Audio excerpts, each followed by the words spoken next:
see some? Yeah. I'm trying to kill my sister. Oh God. I took my sister and niece came up from Devon, and I took them to take them to London. Yeah. And so we decided to go to Kew Gardens. And my sister had flu, cold or something, she wasn't feeling very well. So when we got to Richmond, it was like 10 minutes to Kew Gardens. But of course I wanted to go in the scenic route along the river. It was like freezing cold. Took like an hour or so. So she like chilly moaned all the way. So very nice, very good. Really liked it. I've never been to Kew Gardens too. It's very good. It's nice. It's quite expensive to get in, but it's great when you're there. Yeah. You be there all day, you know, things to do. Yeah. Camper around. Okay. I recommend it.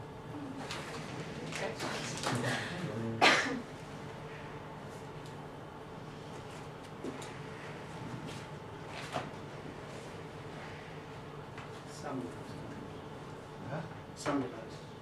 I'm just holding you up as well.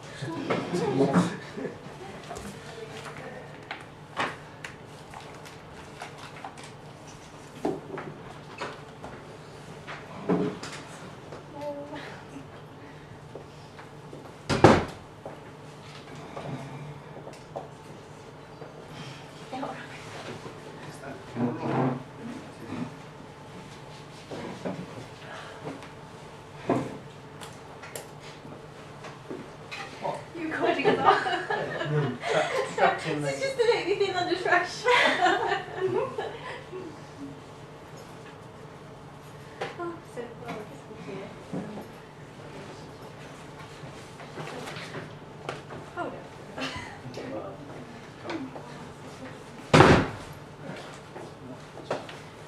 So everybody,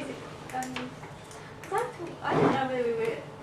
I thought we were partly supposed to be doing a difference and then differ around the hiding and the Jew things today, but I think it's going to be the different wrong university, but that's what other people do. I think I got a bit confused because I thought Barnaby was presenting the different wrongs. We were doing this Hiding too. and the Jews. Grace said. Oh, we are doing that. Okay. Yeah. Yeah. Or you've got hiding and the Jews. Hiding and the Jews, the first chapter of the Jews different. I just read the Differend by Lyotard. So it's okay though. This was very boring. I've managed to read the introduction to this one, and then I've read the Differend in here. In that being the brown book is what? The different. And then I thought I didn't leave myself enough time to reread Differend. Which was a super it on. And then I decided I had to reread the first chapter first. So I've just started to try and go over difference on the train this morning and realised that I really it's a month ago now since I read that, so I'm a bit panicky about trying to sort of it. So I thought I'm trying to just briefly say things, and I guess it'd be more of an open thing.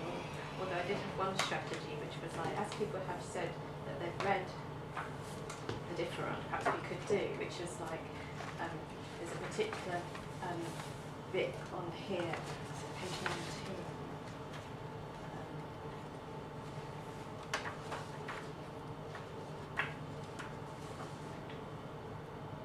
Page 19, we are touching upon the point of the greatest obscurity. A little chunk there, which Page 19 on the difference. yeah, I thought we might. I might just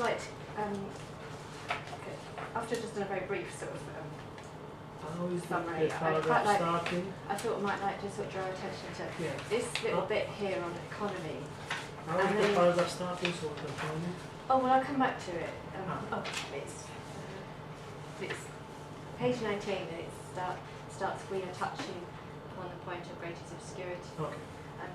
But then I think it'd be interesting to compare that with this bit in here, which is just in the preface, where he in the address, where he starts to talk about he makes reference to the economic genre. And I suppose that why I thought it might be timely to sort of just draw out this is that Johnny obviously, like, she sent us that thing about the green and gold standard, and I had a look online more about it, and I was trying to sort of write something back because she asked for our comments, but I haven't managed to write something. But I just thought that when I read this address bit, it just seemed to be quite pertinent to my thoughts about that whole kind of manoeuvre and the agendas involved and what's going on with the sort of marketisation and economies. So I thought it might be good to sort of, but just before we practice in the strategy, I just thought I'd just try and do a very general introduction because I haven't got it properly summarised as I should have.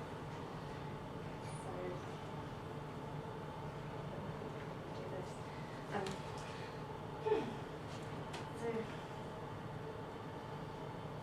one of the things I thought is interesting, just introduction, well, I sort of was thinking about the timing of this essay, just to note, and I look it up. Yeah, because it says on the beginning, 27th of January 1968, and then Difference of Repetition is 1968, Discourse Figure is 1971. Oh, and the bit on economy was a bit later, but there's a bit in the introduction in here where his it sort of always reminds you of that opening of dividend economy. It sort of refers to an incision. So it just seems like the whole sort of, in terms of this chapter, the difference, sort of the people who sort of, the manoeuvres he's sort of taking you through, it's like they're all sort of talking to each other in quite sort of, there's conversation going on at this period about quite, it's all very sort of enmeshed and entangled. So I just, it makes me want to sort of, like, because in this summary he's taking you through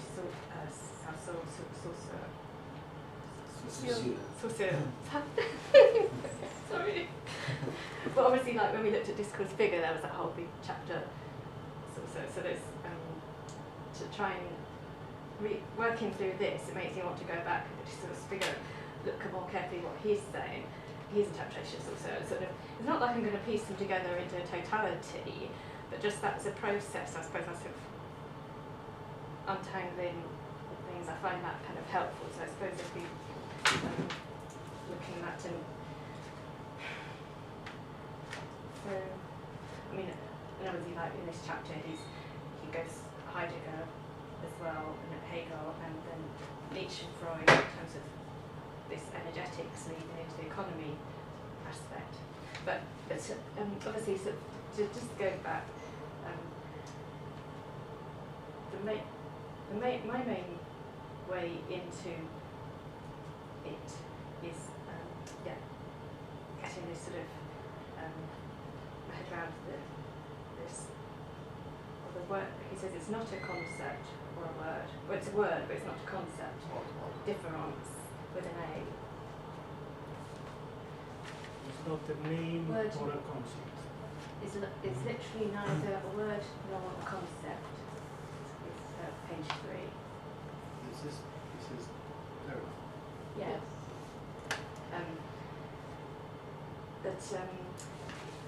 Then coming on to sort of the really helpful translator's notes about how he arrives at the A. There's the sort of, he discusses for a bit the disruption of the pronouncing the different rents or rents as not being distinguishable when it's pronounced correctly. But so there's that sort of aspect to it. Sort of, but then in terms of like the actual what the word, where he's going with the word, the manoeuvre he's doing, for me the sort of easy way in was this kind of thinking about this distinction he's making between deferring and differing.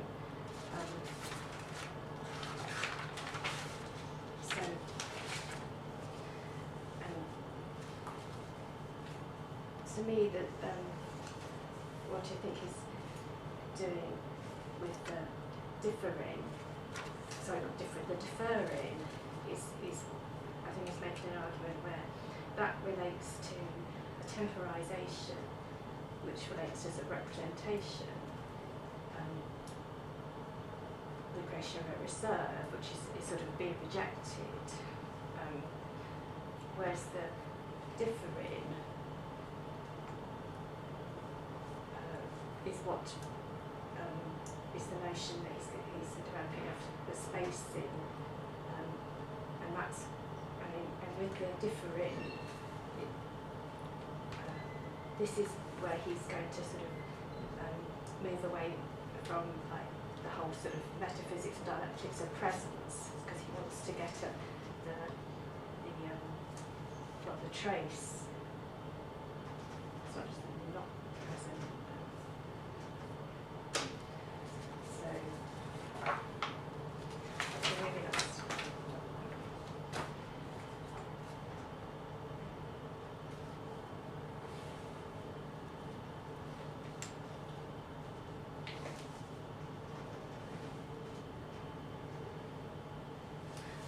I see. I think that's very nice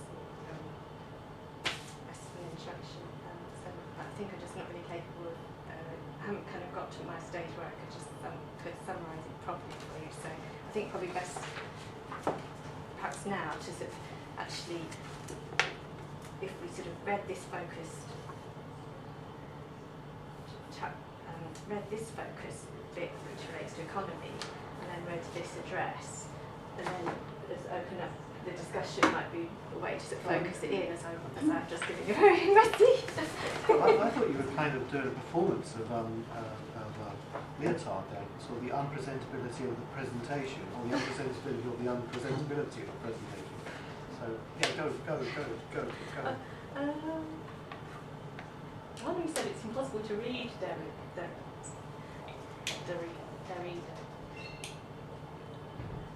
Impossible to pronounce as well. Yeah. So. Person is impossible to read.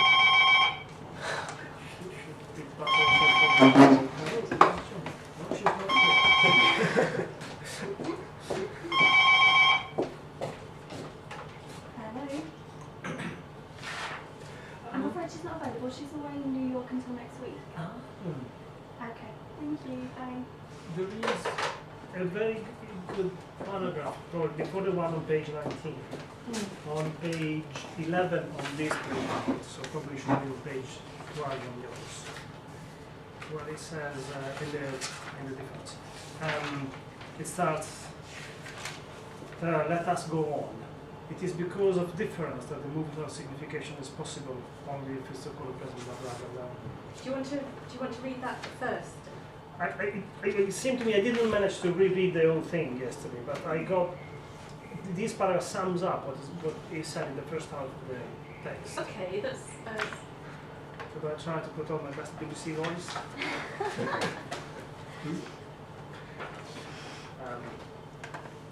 Let us go on. It is because of difference that the movement of signification is possible only if each so-called present element, each element appearing on the scene of presence, is related to something other than itself, thereby keeping within itself the mark of the past element and already letting itself be vitiated by the mark of its relation to the future element. These traits being related no less to what is called the future than to what is called the past, and constituting what is called the present by means of this very relation to what it is not. What it absolutely is not even a past or a future as a modified present. An interval must separate the present from what it is not, in order for the present to be itself. But this interval that constituted as present must, by the same token, divide the present in and of itself, thereby also dividing, along with the present, everything that is thought on the basis of the present, that is, in our metaphysical language, every being and singularly substance or subject. in constituting itself, in dividing itself dynamically, this interval is what might be called space, the becoming space of time, or the becoming time of space, temporization. And it is this constitution of the present as an originally and irreducibly non-simple, and therefore stricto sensu non-original, synthesis of marks, of traces of retention and protensions, to reproduce analogically and provisionally a phenomenological and transcendental language that soon will reveal itself to be inadequate, that I propose to call archivriting, architrace, or difference, which is simultaneously spacing and temporization. It condenses everything that is said before in this very, very dense paragraph, especially the last bit where there are all the parentheses and parentheses within parentheses. Does it ring a bell with you, Lauren? Yes, yeah. I was just thinking, he said it's, yes, oh yes, oh no, that's right. So I keep thinking like the difference is relating to the differing, but no, the difference for the A yes, he is saying that it's both these aspects simultaneously, so it's the deferring of the temporization and the differing of the spaces.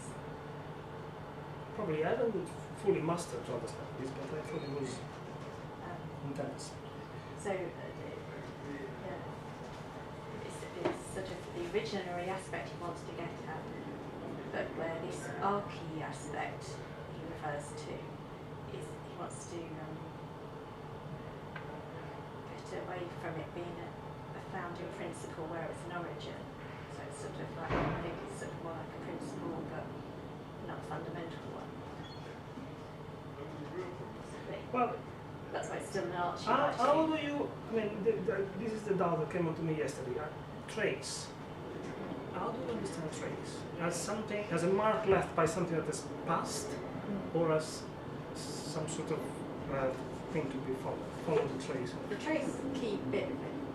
So because he says the trace is something that's not yet happened in the present, but something later on, or something like that. Something to do with it, it's not occurred yet. So the trace is not memory, it's past that has never been present. Yeah. So it's an origin that is it never happened, but isn't an original point. But the present acts as if there had been an origin, but the origin is not there. On page 24 it says, it is a trace and a trace of the erasure of the trace. There's a better reference to the trace than that, where it's like a disappearing of the disappearing or something like that. Appearing, disappearing. It's a different. Like decalcomania or minor. Trace. We talked. I don't know if I can put it for it, but decalcomania or. It's in Deleuze. Yeah. In Thousand Plateaus, I think. Those words. It's how a trace is like how. It's a trace of a trace, so it's not really it never really exists. That's how I understood it. Yeah, it's like if you transfer a decal onto a vase, you transfer it, you get something left over, you get a sheet, and that's a trace because you already traced something, so it's a We're not explaining this very well.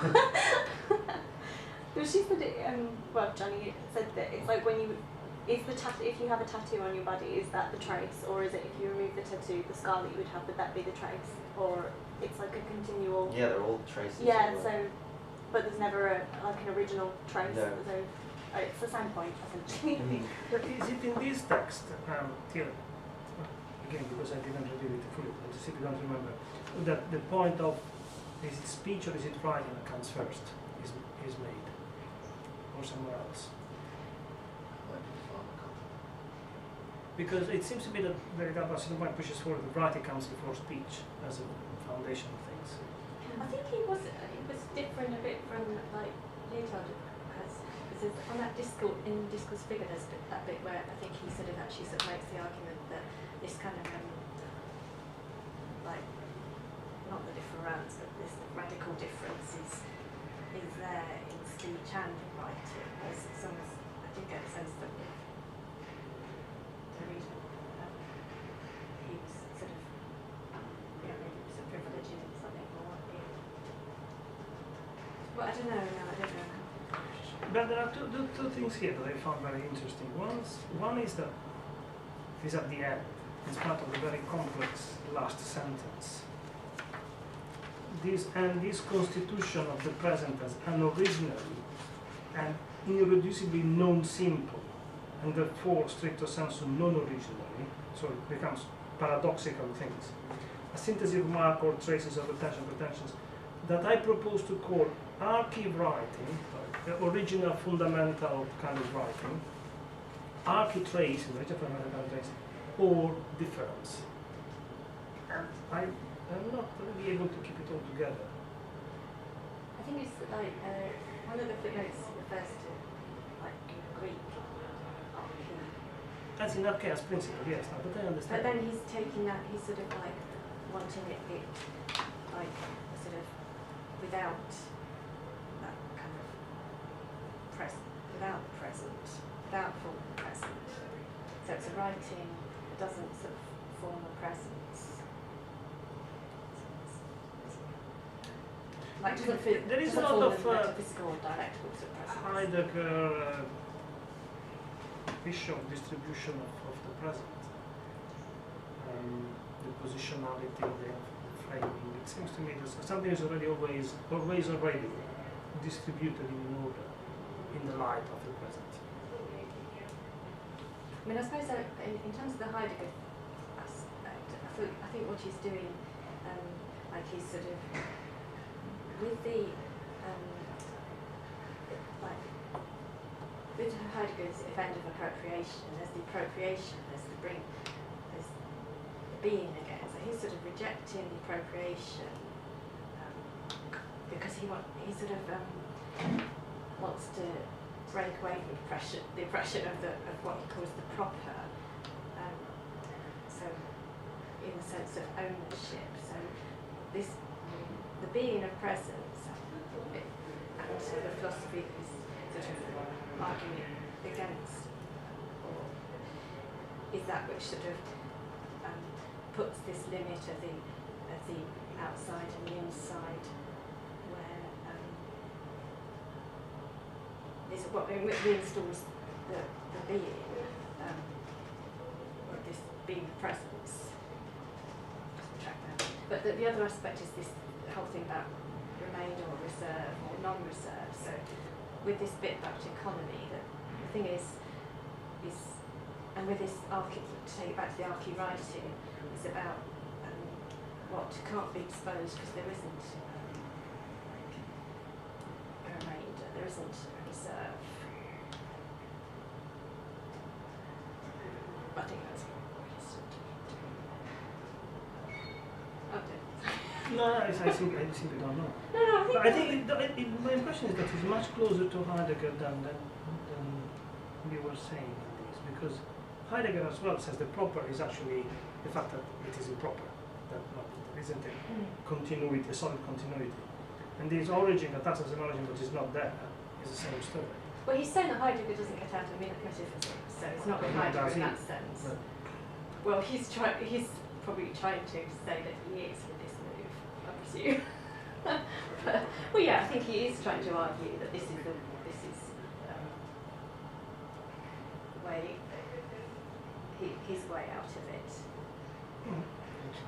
So that's what he's kind of But that means the way out of traditional metaphysics. Well, yeah, but in that there's an appropriation with Heidegger, that doesn't get out of it either. So, whereas he's saying with his difference, the differing part of the sub-bit, if you want to say it's not sub-bit, but as opposed to the deferring, which speaks of representation of temporalization, the differing is his way of speaking of the margins.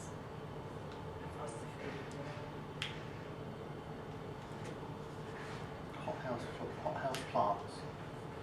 Hothouse plants. Yeah, hothouse plants. There's there's early maturers. Just going to tell a story. There's early maturers. This is criticism of my presentation. No, I it's don't know not. hot air or something. No, it's trying to give an example. Early maturers. There are people who living within anticipation. They pick up on images and ideas that are really in the future. They're early maturers. Yeah, you three.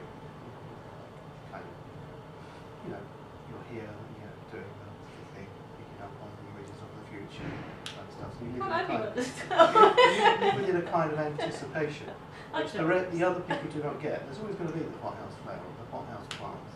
That the early maturers. There's a dialectic involved, which means they actually kind of, because they're over imaginative, they actually become become immature because they have no active imagination, and the space they fill up with imagination has to be emptied out and filled with less of their imaginative understanding, and they get punished for that. But that's living within a present in the presence, which is both traced in the future and the past. But it's an anticipatory thing, and the anticipatory supplies the raw. I'm talking about him now. Of the understanding. So I'm not sure how this relates to what Derrida said, because he's saying within language, so always seems to be enlightened in language. The person then who's the hothouse plant is within the understanding of the present and introduces the trace of a language which has no origin but belongs within the present, which is not in this sense, which that would be being, which is not in that sense compressed to a point, which is what happens with being. There's a kind of caution in both directions.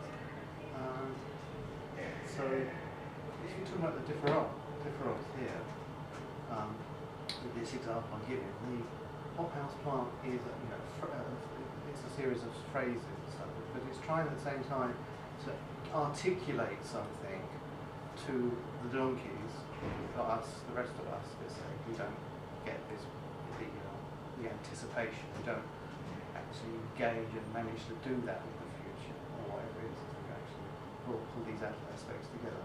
So the distance between them, and what happens is the hothouse plant, it's the unpresentability of what they're trying to present to the rest of us. I'm going for this one, right? And this seems like a really interesting idea. It's a mixture. I'm mixing up. The hothouse plants comes from Adorno's Mini Moralia, where he described just kind of things in the world. Things, the difference between running and walking becomes an issue.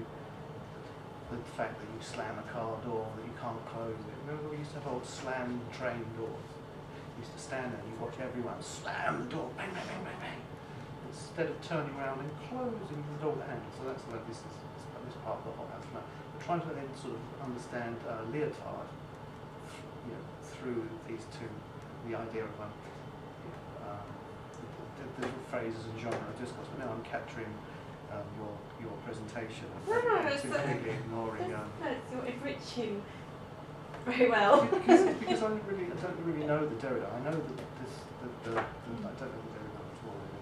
So it's just this idea that you have the phrases and then there's a rule, and that philosophy is a judgment and it's kind of looking for the rule. So the hothouse plant is trying to look for the rule genre. So role or role? Rule. Genre, whether the person is describing, it's the Jacques phrase of Domicus, but there's a rule. And those are the bits in here that interest me. This bit about the phrases in this dispute, because I'll just read what you were going to read, in fact. It wasn't what you were going to read in front of this. So he says, a phrase is constitutes a set of rules. Number of phrase regimes. This is page XII. And this one. So he says, phrase regimes, reasoning, knowing, describing, recounting, questioning, showing, ordering. All phrase regimes, ordering, describing, they can be linked to one another, but it says it's the genre of discourse that supplies the rules for linking the different phrases together. Phrase happened under the question. Thesis. XII. So the different genres, and they're like to know to teach. So if I'm describing like this thing about hothouse plants. I'm trying to what? To teach you something, to seduce you into reading a bit of oh no, perhaps maybe. So these are the two positions, and I'm not sure how does Derrida's trace fit into my story? How do I fit the traits other than saying that it's that unsayable origin?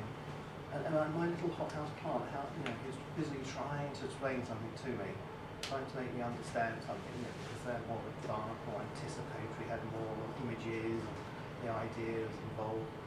So, I understand that the trace is this sort of unknowable, unoriginal origin, and that's all great, but now what? Where now? Yeah, well, now? but I believe that your question brings up the doubt that I find, I sort of start thinking when I read this text of Derrida.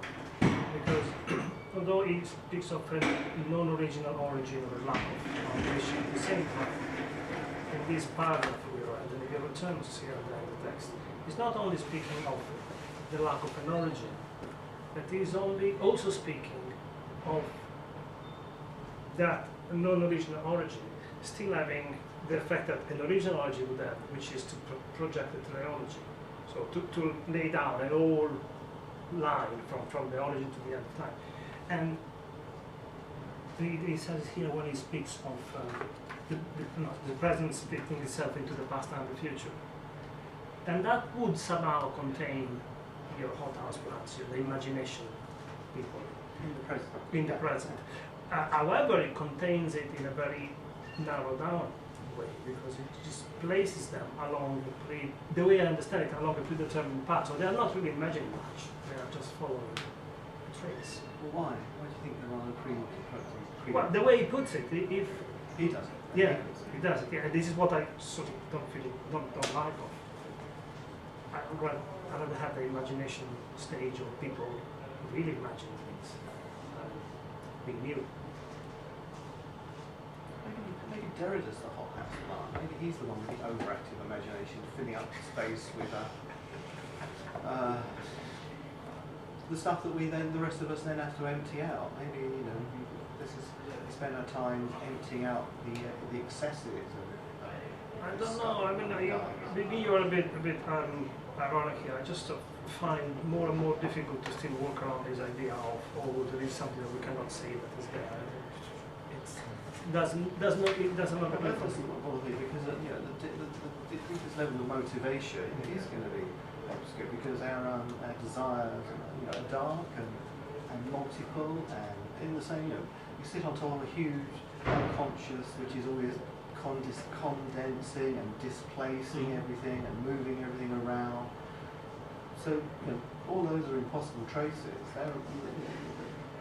There's a nature which does or does not, the way that the phenotype, genotype, doesn't really cross over into everyday, the way that evolution doesn't really relate to our immediate environment. The ability to do something in the now doesn't relate into something that the genetics, comes. So there's always this impossible trace of what we're calling an origin, but it's really just a series of different qualities, this flowing motion. No, but that would make sense. But they still become manifest in the same way, in my article, the thing.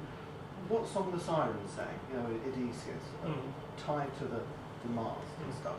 So you could listen to the song of the sirens. As soon as he tries to articulate the siren song is dead. Comes art. Art, as a continuum, creates itself as a continuum. There's something called art. But what it actually is a series of forces, desires, and those kind of things, mentalities and stuff, which is the trace, that impossible origin, that soup, which is art to scum on the soup. Oh God. What time? Sorry. No, but I don't want to hijack. No, I am. But carry on. No, go back there. No, hijack away. It makes perfect sense what you're saying. I think it's correct.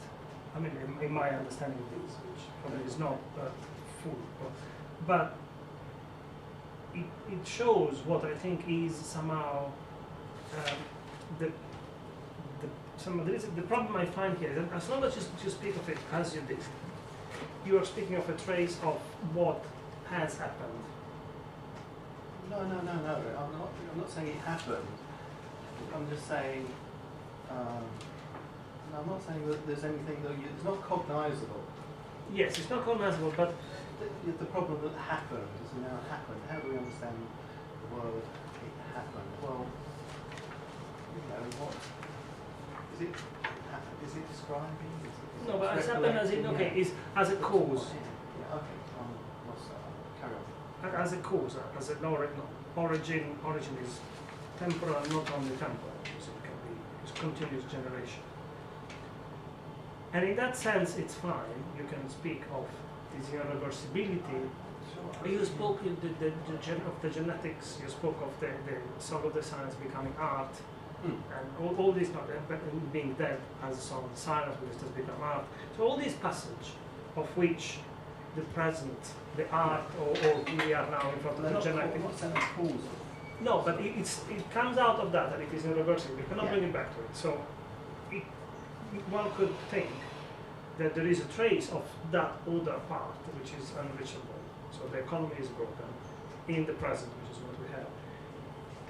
And that's the... But also I'm saying is that the heart plants also has the trace from the future. Exactly. That's what I'm saying there. Even though it's in the but present. the problem for me is precisely in the movement towards the future.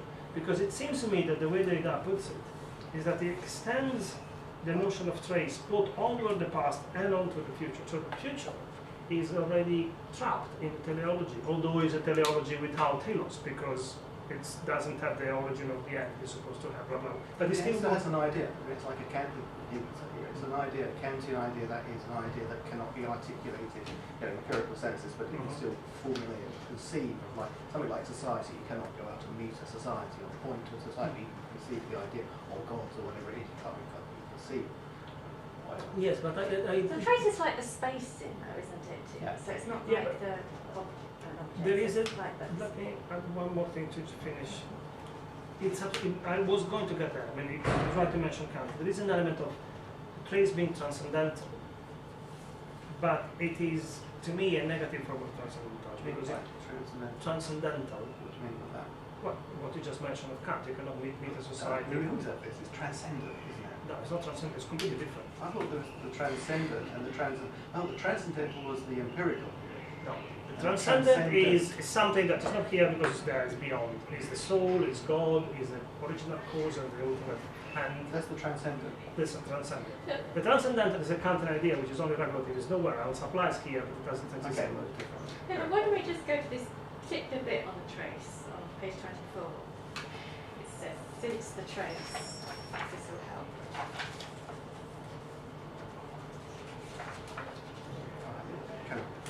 I've got a spare book. Oh, no good book. Get back to it. Page 24.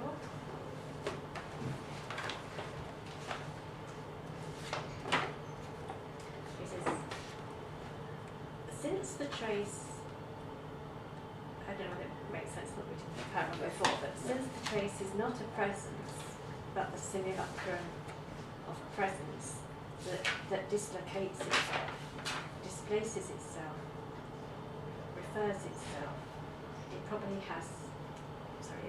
has no sight. Erasure belongs to its structure, and not only the erasure which must always be able to overlap it, without which it would not be a trace, but an indestructible and monumental substance, but also the erasure which constitutes it, but also the erasure which constitutes it from the outset as a trace, which situates it as the change of sight and makes it disappear in its appearance, makes it emerge from itself in its production. The erasure of the early trace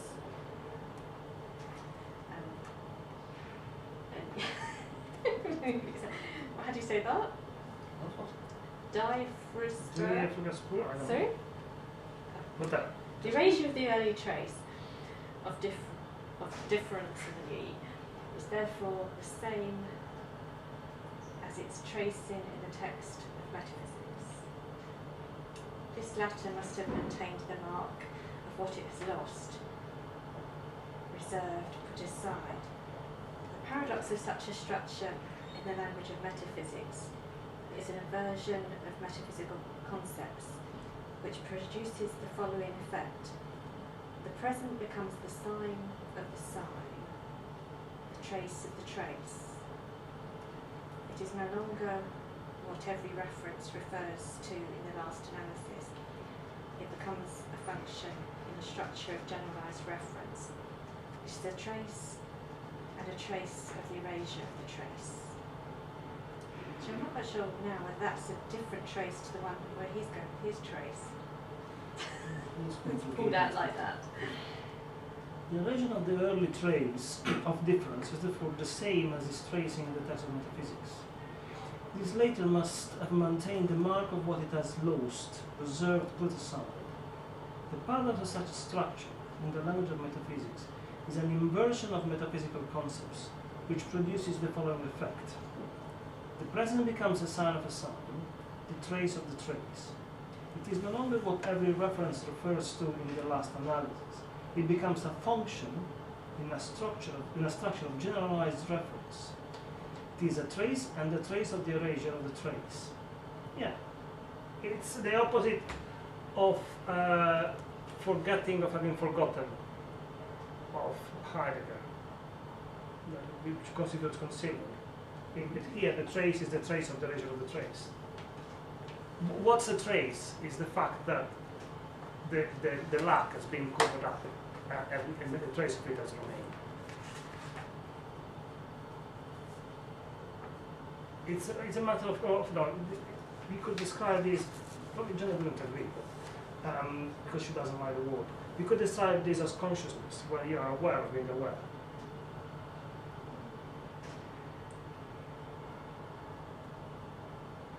That would be self-consciousness. Yeah, but that's stuff. The self-conscious has two different meanings, doesn't it? Because in German, English, self-conscious kind of means that embarrassment, so being self-conscious. Okay, that's it. Being self-conscious means... The consciousness is self-consciousness. Is it like catching yourself thinking? How does self-consciousness work? Is it like the Hegel having to have a sort of a mirror in the other? Another consciousness? Right, is that sort of endless spiral game of... Yes. I always wondered whether Derrida, there's an echo, I think, in sort of in what Hegel and the others do, where they have an absolute knowledge as the rule, at the end, it's unarticulated, it can't be, but it's absolute knowledge, you cannot get it. I mean, all knowledge is always, it's also kind of deferred and depart, because all knowledge is heading towards absolute, is not absolute. So apart from the absolute part, which they've replaced with an idea, say, which is raw, which is unthought or undifferentiated, the trace, and the other side as well, the path. There's sort of echoes, I see just echoes in understanding through that. Yes, you're saying that it's like snipping off beginning and end in Hegel long discourse. Like Hegel's always heading towards, which Derrida will say is the rule, the genre, to seduce or to teach or to get to the end, the absolute. So I'm observing, describing the rule would be to get to the absolute. But the knowledge is always, it will have to, there's a word that Heidegger uses for Hegel's, it's knowledge deferred, as it were. It's the kind of thing. It's not skepticism. Skepticism would be something else, but it is at the same time knowing, self-knowledge, consciously knowing that I don't know, as it were. It's not absolute. But there's no absolute in it. They've taken that away. So it's just a trait. It becomes the rule that she tries to articulate is it's an idea, but it's an idea which is not theoretical. It's not theoretical. Philosophy doesn't theorize, it judges. That's what it says. It doesn't theorize, it philosophy judges. Makes a judgment and understanding of that. So I can understand where this one is coming from. This one is really difficult to digest, I find. It's very difficult. Well, I find when I was looking at the table of contents of both books which are in the Dropbox, it seems to me that the root of Lyotard is very much Kant. Yeah. While here, it's Heidegger multiplied a bit through language. Although the language is not as convoluted and irritating as in Heidegger, it plays quite a bit along the same lines. Also, I think that, the sort of Frankfurt School, maybe not. There's an echo. I don't know how much there's a cross-fertilization, but in the sense that certainly the sense of injustice, because the differend is not the different, the differend. This one is the silence, which is a kind of sense of injustice. Did you find that? Yeah, it emerges very much here in the Heidegger usually approaches Yeah. the different about the silence about the Holocaust.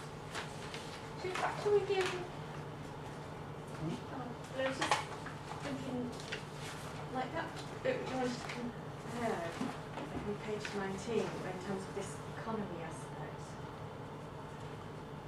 Could we read that and then read the bit in the different book? Or could somebody read? Okay, I'll read it. It's like this part, yeah, it's Page 19, page which 19. Well, is is that page somebody else 18 on the want to read? printout. I can read it. Who would like to read those? Demonstrate. Today I feel Don't you want to big read? on stage. Here we are touching down to the bottom of the writing, and then Mattia, perhaps you could read the address bit, which they have got quite long sections. But I haven't got the book. Oh. But you have it? Yeah, No, but I've got this one. yeah, no, but I'll pass this over and we'll just read this first, because it's sort of, just to sort of, so that we can then perhaps discuss the sort of comparison of the sense of economy that they're doing. Okay. Here we are touching upon the point of greatest obscurity, the very enigma of difference, on precisely that which divides its very concept by means of a strange cleavage.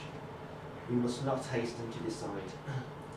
How are we to think simultaneously, on the one hand, difference as the economic detail which, in the element of the same, always aims at coming back to the pleasure or the presence that have been deferred by conscious or unconscious calculation, and, on the other hand, difference as the relation to an impossible presence, as expenditure without reserve, as the irreparable loss of presence, the irreversible usage of energy, that is, as the death instinct, and as the entirely other relationship that apparently interrupts every economy. It is evident, and this is the evident itself, that the economical and the non-economical, the same and the entirely other, etc., cannot be thought together. If difference is unthinkable in this way, perhaps we should not hasten to make it evident. In the philosophical element of evidentiality, which would make short work of dissipating the mirage and illogicalness of difference, and would do so with the infallibility of calculations that we are well acquainted with, having precisely recognised their place, necessity, and function in the structure of difference. Elsewhere, in a reading of Bataille, I have attempted to indicate what might come of a rigorous and, in a new sense, scientific relating of the restricted economy that takes no part in expenditure without reserve, death opening itself to non-meaning, etc. To a general economy that takes into account the non-reserve, that keeps in reserve the non-reserve. If it can be put thus, I am speaking of a relationship between the difference that can make a profit on its investment and a difference that misses its profit, the investiture of a presence that is pure and without loss, near being confused with absolute loss, with death. Through such a relating of a restricted and general economy, the very project of philosophy, under the privileged heading of Hegelianism, is displaced and reinscribed. The Aufbau, where we live, is constrained into writing itself otherwise, or perhaps simply into writing itself, or, better, into taking account of its consumption of writing. So then I think we should go straight to this bit where it's the address. I think it might be I'm not sure whether we need to read the first paragraph of it. But maybe it would be good to just read that whole section of the address if that's not too long. Then it might help us quite focused. Sorry, I was rereading that last bit. Through such a relating of Aristotle and general economy, the very project of philosophy, under the privileged heading of Hegelianism, is displaced and inscribed. The old fellow, is constrained into writing itself otherwise, or perhaps simply into writing itself, or better into taking account of its own consumption of writing, of its consumption. I'm not sure if we understand that. What am I reading here? Well, it's the address until the end. I can't remember whether that first paragraph is needed, but I think probably it'd be better to read the whole thing if that's too much. It's small text. Okay. So in the next century there will be no more books. It takes too long to read when success comes from gaining time. What will be called a book will be a printed object whose message, its information content, and name and title would first have been broadcast by the media, a film, a newspaper, interview, a television program, and a cassette recorder. It will be an object from whose sales the publisher, who will also produce the film, the interview, the program, etc., will obtain a certain profit margin, because people will think that they must have it and therefore buy it, so as not to be taken for idiot or to break, my goodness, the social bond. I'm thinking of your Kindle. Have you ever thought that Kindle means we burn books? The book will be distributed at a premium, yielding a financial profit for the publisher and a symbolic one for the reader. This particular book, along with others, belongs to the last of last year's line, and the series. Despite every effort to make his thought communicable, the author knows that he has failed, that this is too voluminous, too long, and too different. Oh, sorry. Okay, it's a long sentence.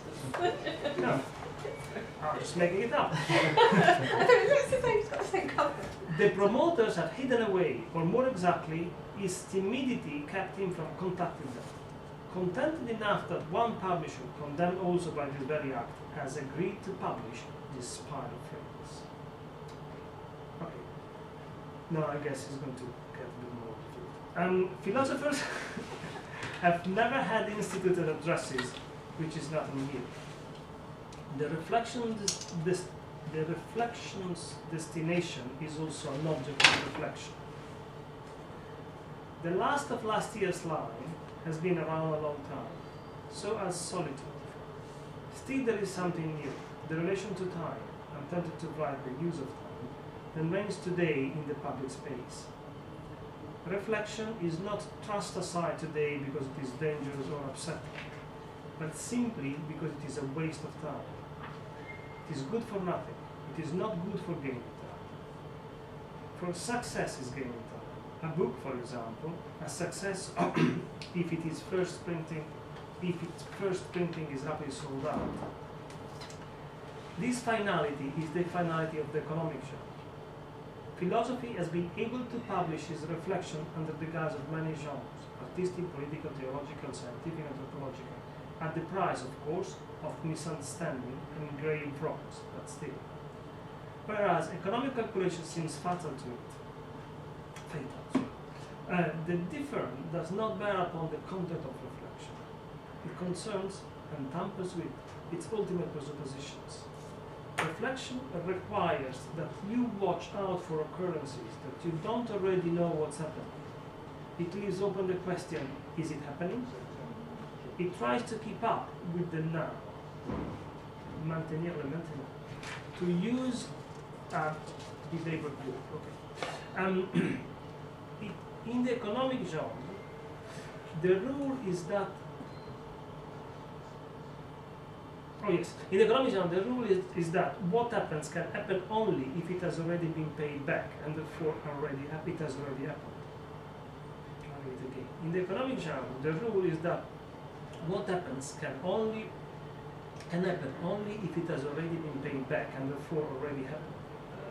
Exchange presupposes that the session is cancelled in advance by a counter session, the circulation of the book being cancelled by its sales.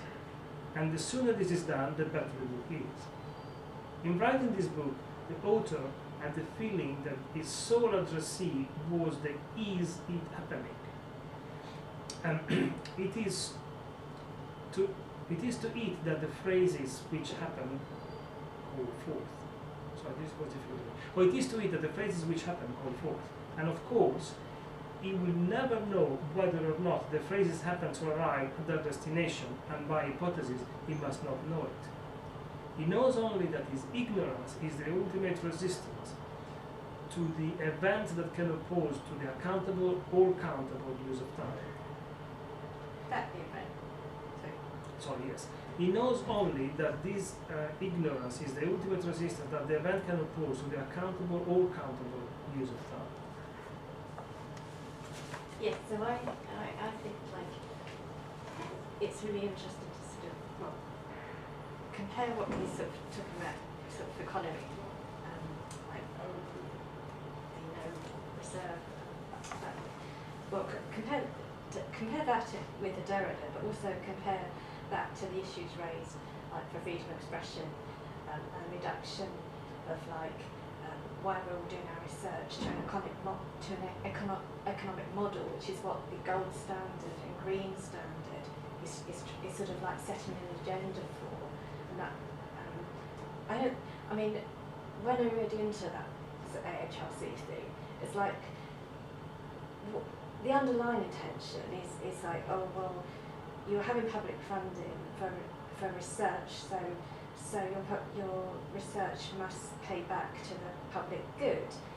That's the underlying thing. But unfortunately, what they seem to be bringing in is sort of kind of meaning that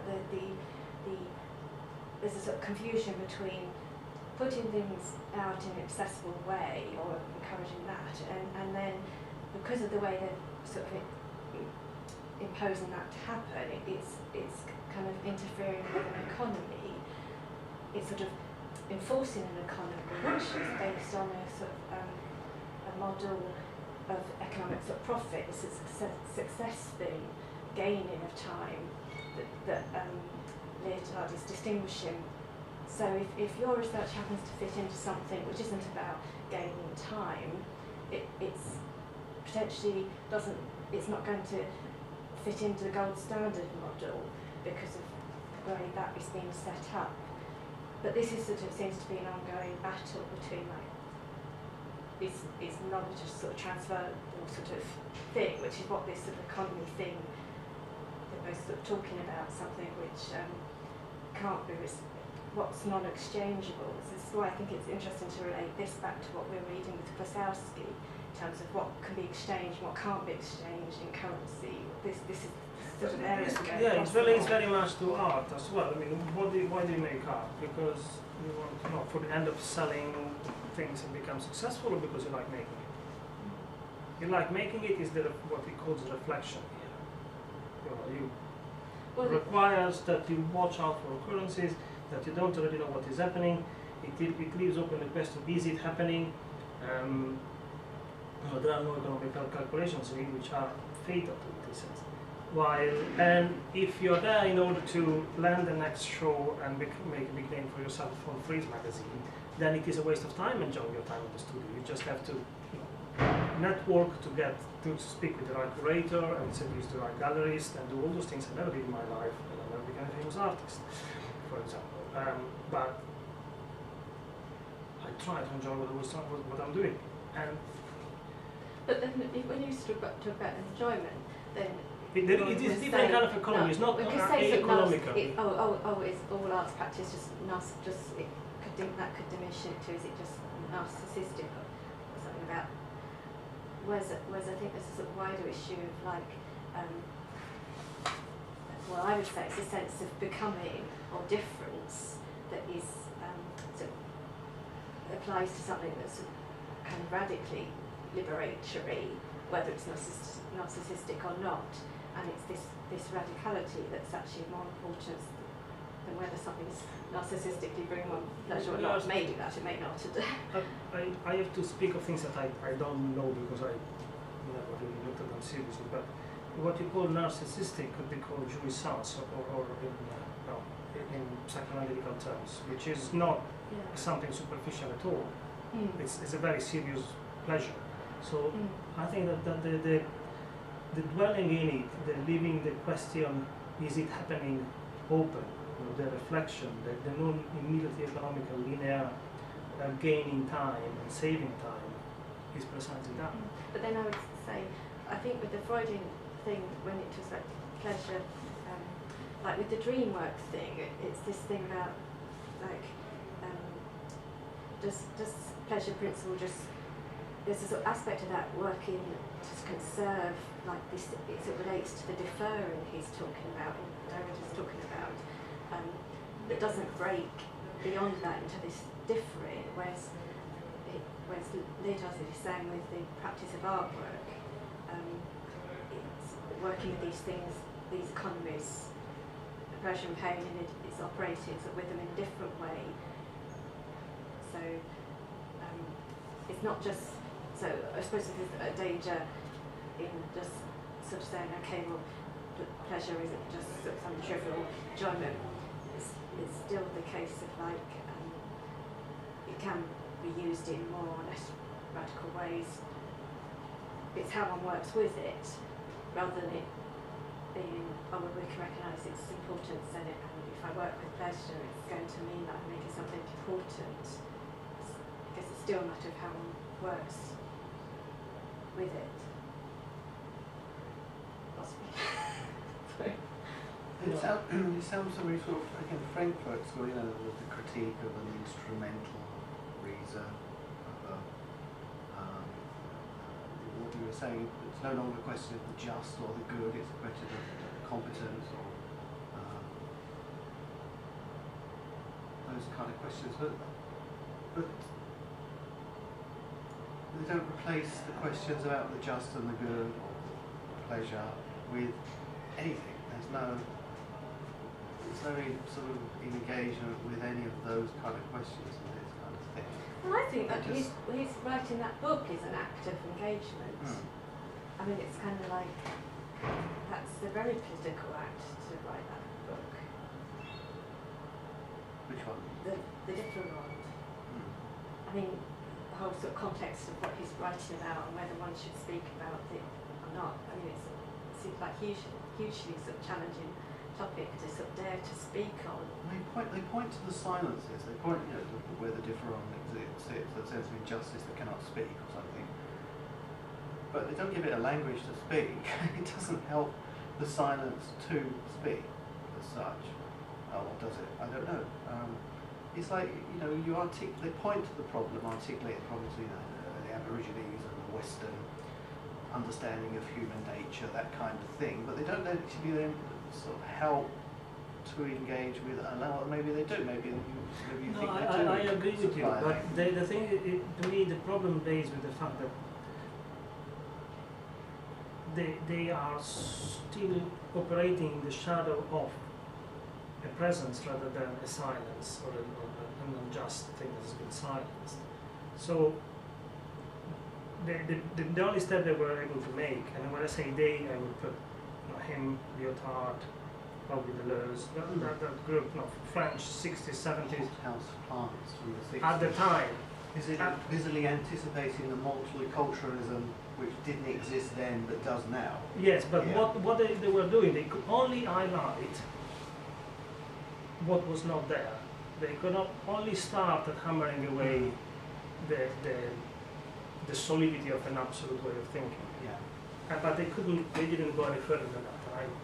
This is why I think that at times I find it a bit annoying that we got to go over time and again that there is something that cannot be said and it's there and it's unsayable and blah blah blah blah blah. Hell with it, let's say whatever else we want to say. Sorry. Has anybody ever written though and tried to say this is a way around thinking about the phone? This is what I was saying about something like Adorno's Mini Morality, where he actually sort of takes funny little examples of things and then tries to put water into them, make them grow and expand. So just the ones that I remember, like the train doors and stuff.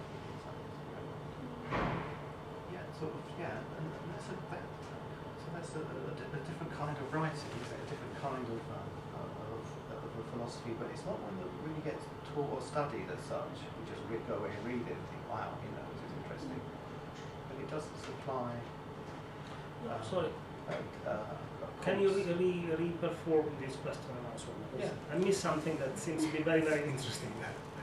No, I just think Mark's saying that they point to the fact that there's this science and it's and you can't articulate it within language, but nobody's ever, it's just pointed out it's never been kind of developed as this is perhaps a new way of approaching it.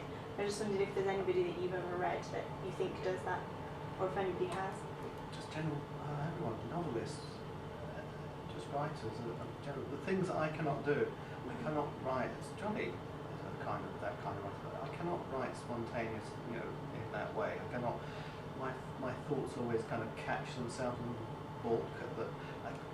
There are people who just write, and write, beautiful stuff. But everything I do is absolutely laboured and crossed out, and then rewritten again, and then crossed out again. And the same sentence comes back again. And it's so laboured that there's no spontaneity in me in writing that kind of terms. But I think there was spontaneity before there was you. That's where the spontaneity is. I should not deny No, see, when you make that argument, you fall back into the most traditional form of philosophy. There is something before you that then it is abstract and then takes shape into you when you are the product of that. Sorry, I explode. No, I am who I am. I make the work I want to make. I mean what I'm saying. That's it. And there is a lot to be thought inside it without recurring to quasi-causes, gods, or multiple things. There is law. There's abstract law. Yeah, but we produce the laws. We are thinking of these, all these stories. The principle of authority that has been hidden behind instituting gods or abstract categories I is wasn't so strong. God. Yes, and so no, strong that it remains as a sort of paper tiger here. They are still wrestling with this absolute, and they don't know how to do away with it entirely. And it's just an open door that they can push. Right? There is no need, at least now, 40 years after these things were approached for the first time, to still feel that we have a trace of something that is unsayable and is here and it's there but we cannot reach it. I believe we can move on. This is what I'm trying to do, this is what I'm starting. Who was it said that Western civilization doesn't pray to a hole in the wall? Because after Derrida, because Derrida just tries to remove the centre, the centralised one big thing. After you've marginalised everything, because he's talking about the margin being an inexhaustible reserve which you always pull from. And so there's nothing really in the centre, no presence there. So, yeah, I suppose, how do you deal with that sort of empty space most people perhaps don't like? No, but the problem I find is that we are still so used to reason and act in terms of a full space that the whole process of thinking, the culture works around the fact that, oh my God, now we've got an empty space rather than a full one. But once we use that space is not full, just to keep with the metaphor, then things should become something different. He's talking about a dislocation, and it's in that sense, the place.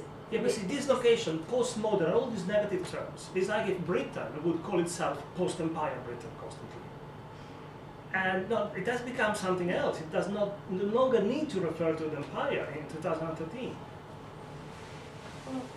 So to go back to the things about the centres and the margin, sometimes we're occupying the centre though, and sometimes we're occupying the margins. Sometimes you want to say, something is wrong and it belongs in the centre, and then other times you want to be on the margins and say, so there is a movement, and we do that. I mean, we do find ourselves, holding views of a kind of human totality and want to say that something is wrong.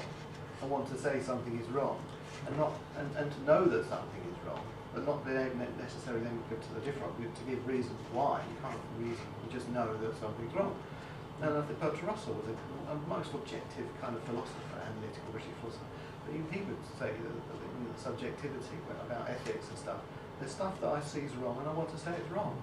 And then there's the language that tries to articulate that wrongness, which is what he's formulating here. We move between the centres and the margins. We don't just live on the margins, I think, because there are things you want to say are wrong. Yeah, and that's the question, how do you sort of stand for something without falling into this old structure of right, wrong, opposites? And with this idea of the surface, the surface has no edges. So if you think of that in terms of margins, there's no margin is an edge. So it gets very complicated there. There's something in that needs to be teased out. How is it not margins always the one is a bit trapped in the fact that all these authors speak with metaphors. So the surface is a metaphor. So then one has to further the metaphor, saying there are no edges to the metaphor. So then one cannot be on the margin. Then you can jump into the libidinal band. The slowing down of the band is the surface. The bar is the slowing down, and then you have the theatrical performance. That's your line, I believe. There is a line, there's an edge, and there's a passing across, there's a hand across the line, as it were. Kind of, and it's almost. Sorry, do we have to answer? Then I can answer the difference again. No, well, it's just so it stops ringing because I'll just keep ringing. It could be jolly herself. She's just checking we're here. So what's the saying? So there's the surface, like if you think about in Beam economy, I don't think I've had to look at that yet. Or there's the whirling band, which slows, and the bar, which then slows down and folds into a theatrical volume of space. So that whirling band is what I was describing kind of earlier with soup. That's a long soup. So it's the bear's better. But then I think the bar then becomes the line, because once you start performing the theatrical volume, there's a practicality that passes across, falls over. It's a practical application. In the words I want to communicate. So I'm speaking a language, and again, I keep coming back and hearing Lyotard then supplying, with the conversation about what it is I'm doing, the self-consciousness of, you're using these phrases in this way, now you're using this rule, and the genre, to articulate towards something that you want to say, some idea. So I think the surface does have, if you look at the surface as the bar, no edges, but you've still got that ability to have something formulate on the surface, fold on the surface. I still think that's a line somewhere. You still have to cross lines. There's that bit in the big tin pan, isn't it, where he's like talking about the drum, and so the surface of the. And I imagine the surface of the drum, but I think what he wants is that surface not to have its sort of any edges, like you say. But I always, well, not always, and it's not the right way to present it. I am trying to think, rather than via the metaphor of surface. Actually, it's a metaphor. It is a metaphor. Well, it's like it's a spatial metaphor. It's like a figural Yes. plastic invasion from back to your discourse figure. It's a kind of plastic invasion of almost the figural into the world, of understanding, cognitive understanding. So it's that what it is. You can't see the surface, but it's still trying to be seen. You're still using these visual metaphors of bars and slowing down. I mean, one sense is that he's talking about the canal of the ear canal with the sort of the oblique. The notion of the oblique is important, he says, a lot in that introduction. But there's the notion of the ear canal thing divided by this oblique surface, and and then he talks about the vestibular canal, sort of voice canal bit. He also talked about it was equivalent oblique in that. I can't remember what it was. Oh no, the oblique in that I think is actually when you speak. But then that's just sort of like, it's sort of like, this is where he has still, he's like trying, the whole sort of, in the tympan, he's sort of really sort of emphasising the book is about this sort of limit / passage. He's trying to sort of get rid of this sort of, he's sort of getting rid of this limit but setting up this between, but then what I'm saying is not a metaphor, is that then he's sort of, I think he's sort of, it's like, well, he then goes into the sort of the flesh, so, or the, well, no, it's the resonance of that, of this, in the tympan bit, it's the timbre, it's timbre, spacing and style he refers to. That's,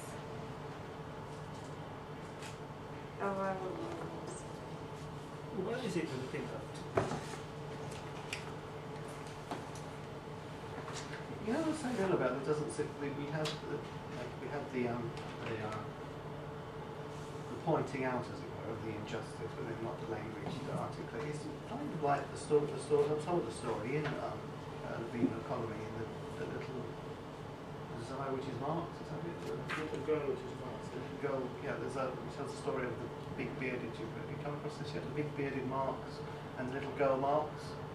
And the big bearded Marx is the one who sits in the British Museum, writing, does Capital and the rest of it, finding ways to castigate and convict the bourgeoisie of multiple crimes. And the little girl Marx is the one who wants the revolution, wants the fun in the streets and stuff. And the little girl Marx was going to big bearded revolutionary Marx. Come on, when we can have the revolution? No, I found another way to prosecute the bourgeois.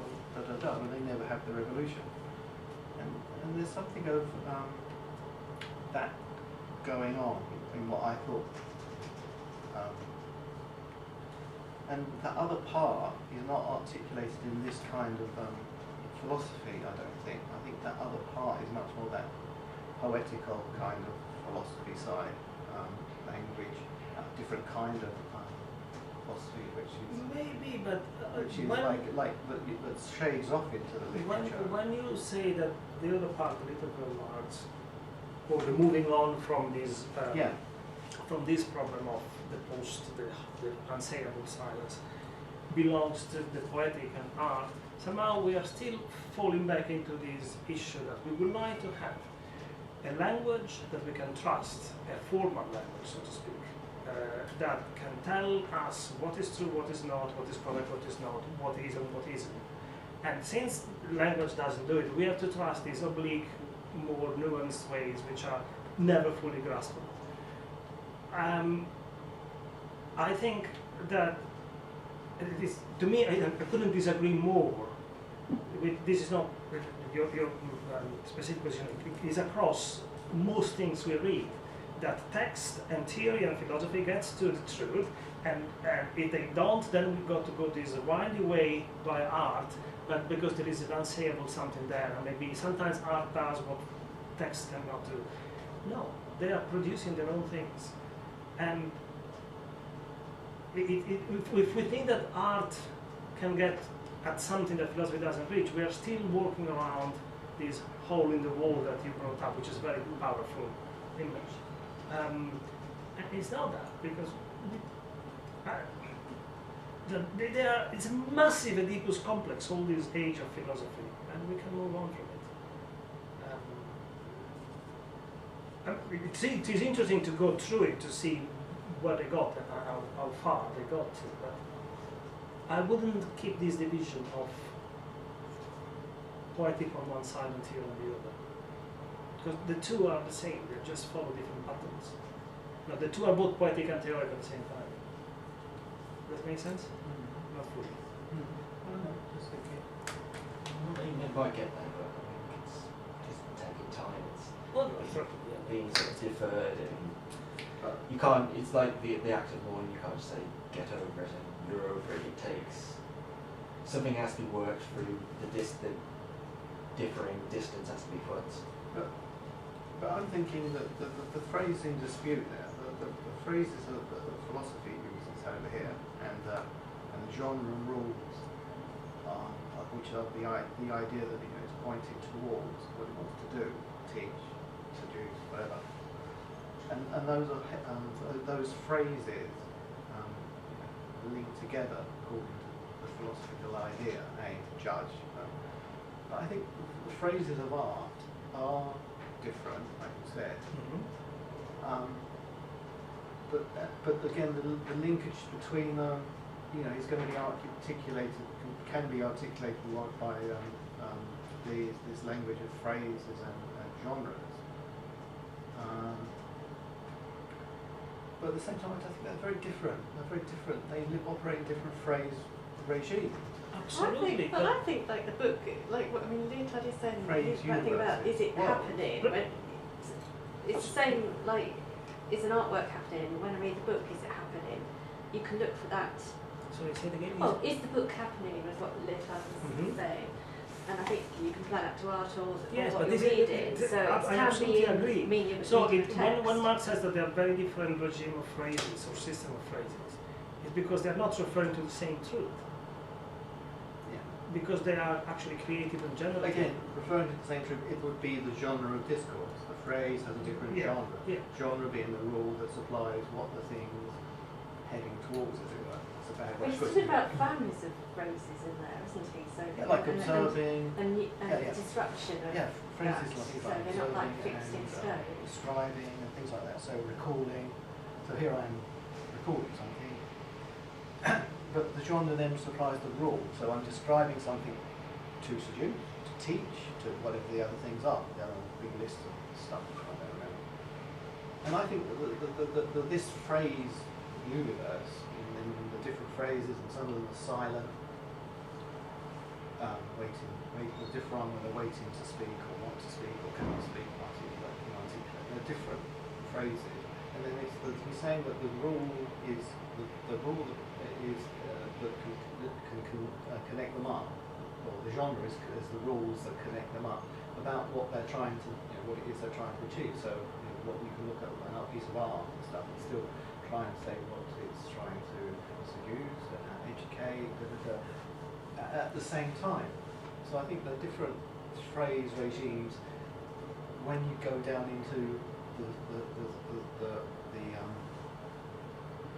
when you go beneath the language as such, it starts to move into what moves us into the trace.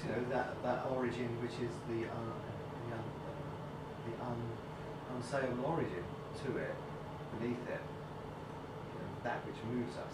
Back to the metaphysics is that which will prevail. Back to classical Heideggerian understanding of nature, that which prevails, the prevailing of which prevailing, which nature prevails. Now, if we're talking about instrumental society, economic society, on one side, but only looked at things in terms of exchange and stuff. If you wanted to talk about that in terms of the nature of prevailing, then that is a kind of Stoicism. Stoicism is capitalism. You could argue against it, but it is a kind of Stoic. And the high Stoic capitalist is not a man who wastes his money or is frivolous with essential pleasures. He's very kind of, he's a Stoic, very Stoical. And that is completely different from someone who is enjoying that wealth and money. But that's not where capital's not about enjoying wealth, it's about making it, it's about using it. And I think that's where the difference lies in it's about like stockpiling reserves, as opposed to sort of this distinction about kind of what can't be reserved. How in an economy something there's a currency which can't be reserved. It's very different from an economy where something is sort of stockpiled. Adaptation is back to the siren song. You can't. What song did the siren sing? It's unrepeatable. It cannot, but it can be experienced. But if you try to repeat it, you're creating art. And that contracts its own continuum. Phrase. If you try to repeat it, you are. I didn't catch the word. If you try to repeat it, you are crazing out. creating art. You're creating art. Oh, you're creating art, so which is already a step below the experience. Yeah, it's like the experience of the things that you experience in the day is like, those small preconvictions that continually happening to you out the corner of your eye and stuff. Who knows how they go in and how they come out, because I'm not the master of me, What if, and put this question point goes out in a tangent, why is the making of art not also experience? No, I'm not saying it's not an experience, but it's an adaptation that can be. There are experiences that you just have. There are those events, I think, that are not. Well, like the past, there's always other things, but anyway. But we still take practical steps and use something. But the thing is, what I'm saying is that the instrumental phrases of dispute, and the rules are different from the Jacques, what they aim and what they seek to do is different for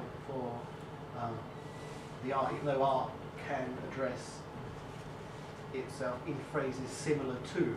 There would be a stoic kind of art, maybe a very poor kind of art, a very kind of most art is poor art anyway. There's plenty of it actually. Yeah. But the important thing is to try to understand how he's using these phrases, sentences, phrases as universes, sentences, and the genres that supply the rules to them, and how they then can join up the different phrase universes. So, when you said there's this and there's the other, and they feed across each other, that's how I think he wants to explain how they feed across. But he's talking after the event. He says that knowledge is not. You don't have to have this knowledge in then your philosophical discourse. It's not. You don't have to know this, but you do. You can spot it.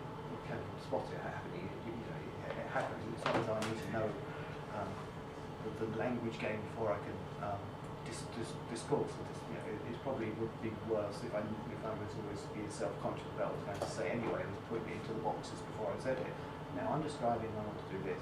You can see yourself doing it, kind of thing, come across it. But he does say that it's not about not to have the knowledge first. It's the same way where you learn English. If you learn English just by talking to people like we do as English people, but if you learn it formally through books and language in that way, that's coming in completely different ways. It's very hard to learn English formally, as opposed to just being from a book. If I didn't repeat it, that's from being in the.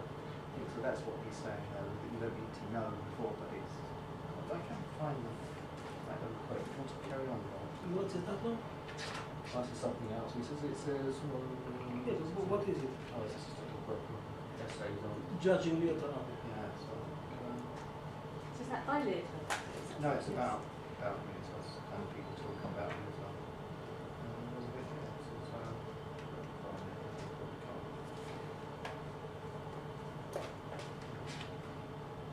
It's a bit. Yeah, so knowledge, because knowledge is a subsumption to a kind of understanding. So we're not talking about knowledge, prior to the act of speech, kind of thing. Silence. Sam, you're very silent. Would you like to say something? No. I don't know why. On you. Sometimes get worried if I'm quiet. Because you are the personification of the different. You're very quiet, of sensory justice, stuff. Well, you mentioned about like the God thing, so I thought like there was this paragraph here where he addresses that.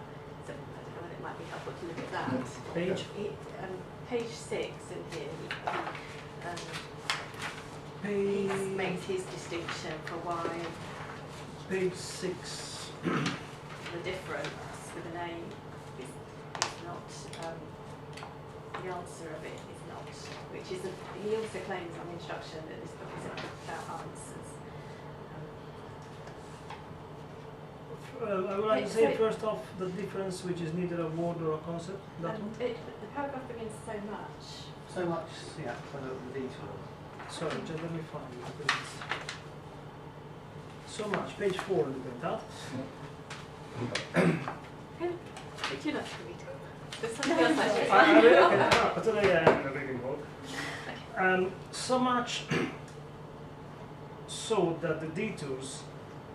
Oh, this is a misprint. What's the next word? Oh, actually, can we just locutions. Okay. Actually, can we just start from like this that bit just above that where it says reserving itself, not exposing itself. Reserving itself, not exposing itself, in regular fashion, it exceeds the order of truth at a certain precise point, but without dissimulating itself as something, as a mysterious being in the occult of a known knowledge, or in a whole with indeterminable borders, for example, in the topology of castration. In every exposition, it would be exposed to disappearing as disappearance. It would risk appearing, disappearing. So it is completely ungraspable. Sorry, maybe the better bit would have been to start with now if difference crossed out is. Well, I'm beginning from the beginning of the paragraph. Oh, okay. Well, yeah. What am I to do in order to speak of this difference? It goes without saying it cannot be exposed. One can expose only that which at a certain moment can become present, manifest, that which can be shown, presented as something present, as a being present in his truth, in the truth of a present of or the presence of the present, something that I can touch. Now, if difference is, and I also cross out is, what make possible the presentation of the being present, it is never presented as such. It is never offered to be present, or to anyone. Reserving itself, not exposing itself. In regular fashion, it exceeds the order of truth at a certain precise point, but without dissimulating itself as something, as a mysterious being, in the occult of a known knowledge, or in a whole with indeterminable borders, for example, in a topology of castration. In every exposition, it would be exposed to disappearing as disappearance. It would risk appearing, disappearing. So there is the withdrawal, concealing constantly while revealing. This is the way I hear it, at least. So much so that the detours, locutions, and syntax in which I will often have to take recourse will resemble those of negative theology. Occasionally even to the point of being indistinguishable from negative theology. Already we have had to delineate that difference is not, does not exist, is not a present being, on in any form. On from the wrong French, sorry, impersonal. And we will be led to delineate also everything that it is not, that is everything. Consequently, it has neither existence nor essence. It derives from no category of being, whether present or absent. And yet, those aspects of difference which are thereby delineated are not teleological. Not even in the order of the most negative of negative theologies, which are always got a funny sign here for this misprint, which are always concerned with disengaging as super essentially beyond the finite categories of essence and existence, that is, of presence, and always hastening to recall that God is refused the predicate of existence, only in order to acknowledge his superior, inconceivable, and ineffable mode of being. Such a development is not in question here, and these will be confirmed progressively. Difference is not only irreducible to any ontological or ontotheological reappropriation, but as the very opening of the space in which ontotheology, philosophy, produces its system and its history. It includes ontotheology, inscribing it and exceeding it without return. So it is the horizon that withdraws and fades away, giving allowing the dimensions of the present to come into existence. It's extremely what we read about Heidegger this paragraph. Yeah, I think it's. I mean, just to clarify that, the way I understand negative theology is that instead of saying God is exception Y, Z, is God is all we cannot say because it's so wonderful that can be described in our language. What? The negative theology. Say again, sorry. Instead of saying God is this, that, and that, and that, we say that God is all we cannot say because it is so beyond our dimensions and possibilities, and it also so much better, obviously, that our language will never be able to reach it. Is what seems hollow and empty is actually full of this even better kind of substance. He refers to Yes. God's Well, thing as that's the a- ineffable mode of being. It's still like he says that it brings it back as still this mode of being.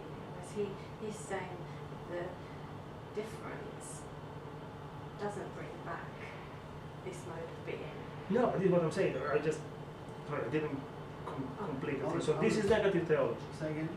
Negative theology is not a definition of what God is precisely saying that we cannot define what God is. So it is a hollow in our system of thought and language.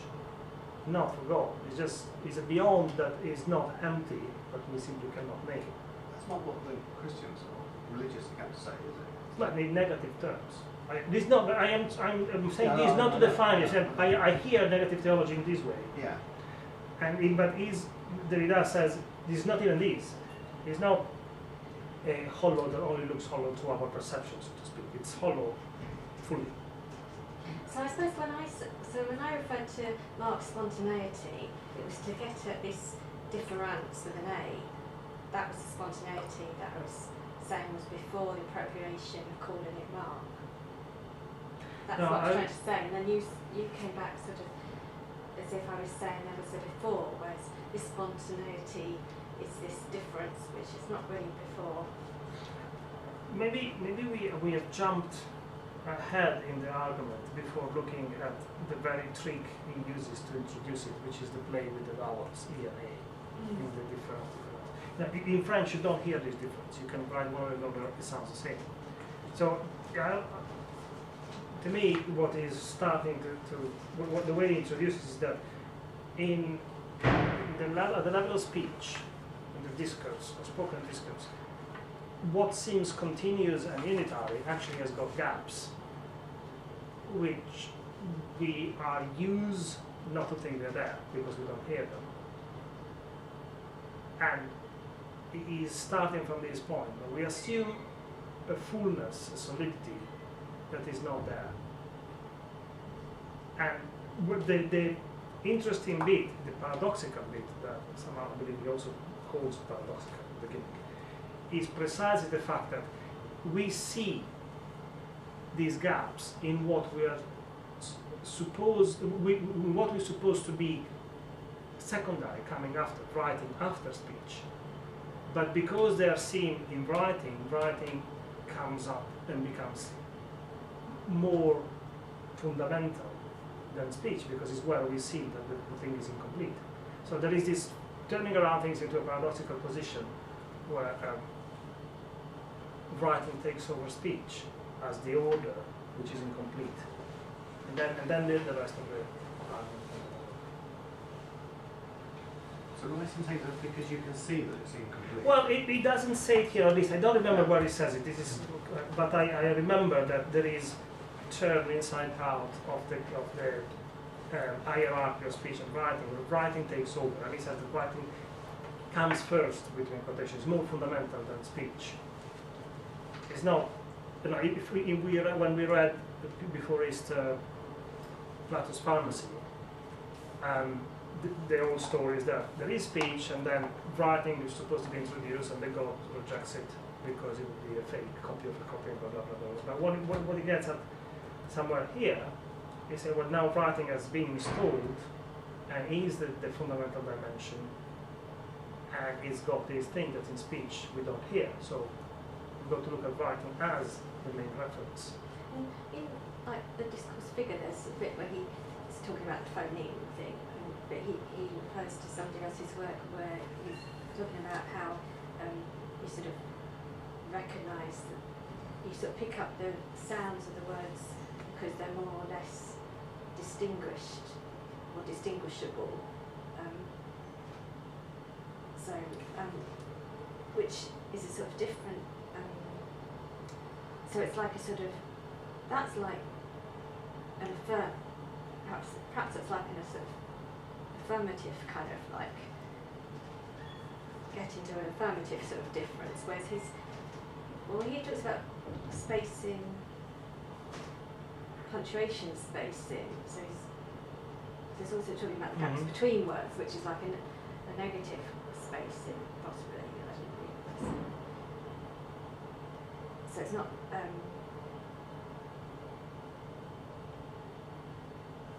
well, but then because he says well, he just does say, he makes reference to as the strange space that will keep us together here for an hour between speech and writing, with between in italics.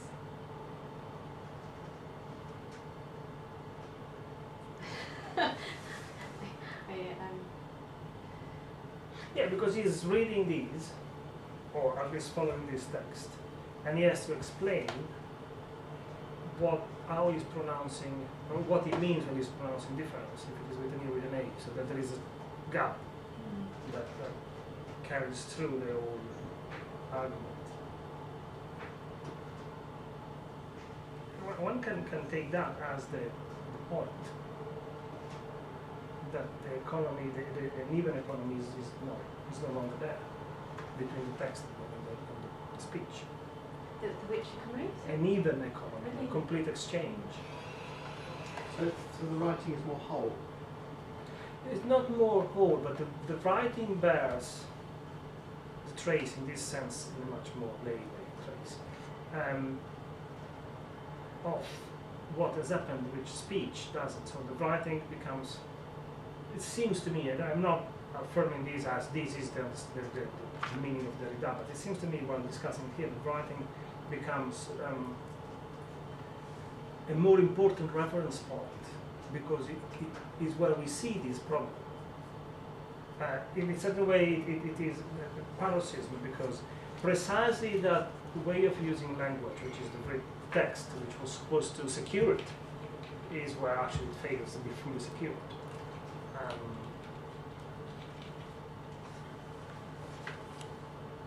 So then there is, it becomes more important reference point. I insist, I remember that somewhere it says, yeah, the writing comes first. Not that's more or less the meaning. It's more important.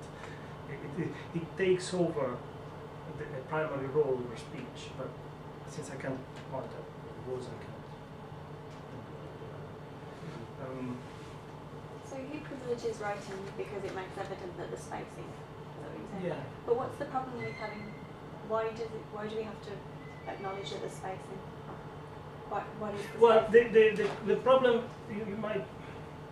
This was also in Discourse Figure when we read before Christmas, is the dream of having a proper name, being absolutely sure that the word I use or the concept I have matches something in reality, so that then there is a line that is not broken, and we are sure about, we are knowing what we are knowing, we mean what we mean, and the word should be perfect. It's like claiming that there is a referent. Yeah, but obviously the word is not perfect, it keeps straight. So that's the point of the spacing. so then there is something that there is this gap, the distance between the speech and the text is somehow represented in these funny instance that you can play with E and A in the same word, and it sounds the same, but it's not the same, it's written differently. And the text that was presented originally as a representation of speech actually is much more three-dimensional. It's not just a flat image, it shows more. Sense of the text as an organism. Yeah. And how it's sort of the sun. It's the offspring of. In Plato's final sense, the idea of it being the son, offspring of the father being the origin, but the son is separate from the father. Mm-hmm. It's its own organism, its own mechanisms, but it's still got a trace of the father in its, say, genetics or whatever. And yes, that idea of the organism, of it being sort of self-sufficient. It's got its own mechanisms, its own rules, and Derrida's dealing with that text as its own thing, to sort of, as its own, putting the limit on its own interior. There's no sort of outside to it's the text and so to what it is. It's its own thing. It's separate from father, from its origin. It works on its own thing. It is interesting because So it has its own rule. Yeah. but It's not its father. It's Yeah. He was talking about homicidal suicide. Well, it was suicide, So- wasn't he? Suicide of the father in that pharmacon. Yeah.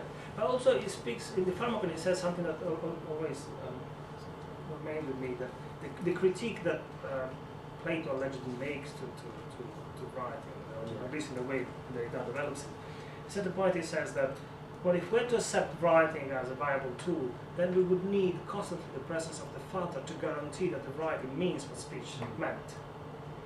Precisely because of this gap, the distance of the two.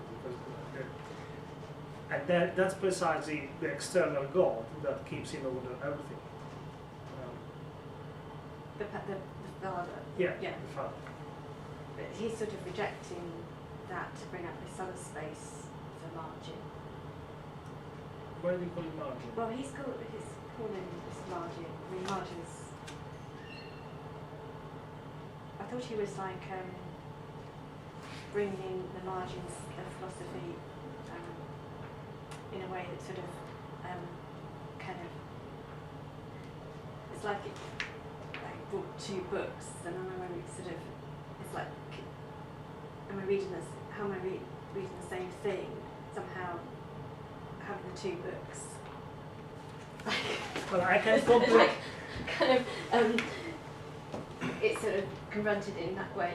You sort of, there's a marginality I believe that the margin comes up even more evidently. This text of the difference is probably scanned from the book with those softwares that recognize text, printed text, and turn it into a Word document. But I deduce it because some words are odd combination of letters, because the software misread what was printed. Probably the letter wasn't printed properly. So, for example, locutions became locudons because the C went together with the T and the I disappeared or something like that. So this again is a space between meaning and the image, the physicality of the text, which returns here. The father that was supposed to guarantee the meaning being translated was absent in the OCR software that went from one to the other. So you've got two books. Here we've got the book and the copy of the copy of the copy. It was on the train. I was carrying the two books. I had the library book, and I thought, oh, I can start my presentation. These two books, because it's like reading the two texts. He's deliberately placed the two texts beside to sort of. I know it's this bit where he says, overflows and cracks, that is, on the one hand, compels us to count in its margin more and less than one believes is said or read, and unfolding due to the structure of the mark, which is the same word as marche, as limit, and as margin. And the other hand, and on the other hand, luxates the very body of statements. I don't know the rest of it, but I suppose. Then there's this bit. Well, I also thought was quite helpful. As in the case of the mystic writing pad, I'm asking in terms of the manual printing press, the question of the writing machine, which is to upset the entire space of the proper body in the unlimited enmeshing of machines, hence of machines without hands. The question of the machine is asked one more time between the pit and the pyramid in the margins of the Hegelian text. So I don't know, so I just thought that reference to, although he's talking of, like,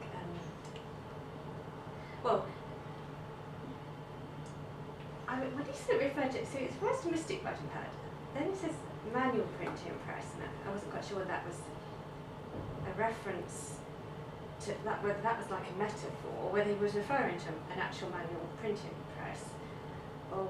Well, the mystic writing pad is Freudian. I mean, you know that, yeah. Well, I remember the Freud, the scene of writing one, but then, like I was thinking in relation to algorithms, machines and machines, but then it says hence of machines without hands.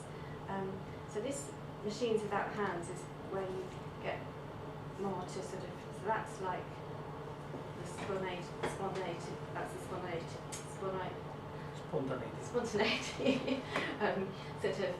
that's almost like this sort of, this, what happens in the margin, the what is happening. But I don't like the word machines, but he's used that word. But I suppose in terms of like an immanence, but I suppose I thought the machines without hands, it's like. Why a machine should have hands in the first place? Generally, they go. Well, he's rejecting philosophy. He's rejecting the sort of philosophy, the mind-body thing. So the philosopher with his hands, the image of kind of, well, in that sense of being.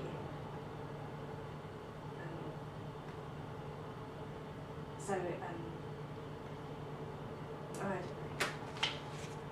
suppose. I was wondering whether that could be connected with sort of, like if you're thinking about computers, like with the programming that can do sort of generative, complex. It's called I think it's called complex or generative programming, where they can have a sort of machine learning or intelligence. In a way, they sort of have a capacity to generate thoughts as an imminent process. Not that he was referencing that, but because he put machines, it was making me think of that. But I suppose I was thinking of when he's those images he uses overflows and cracks in terms of this.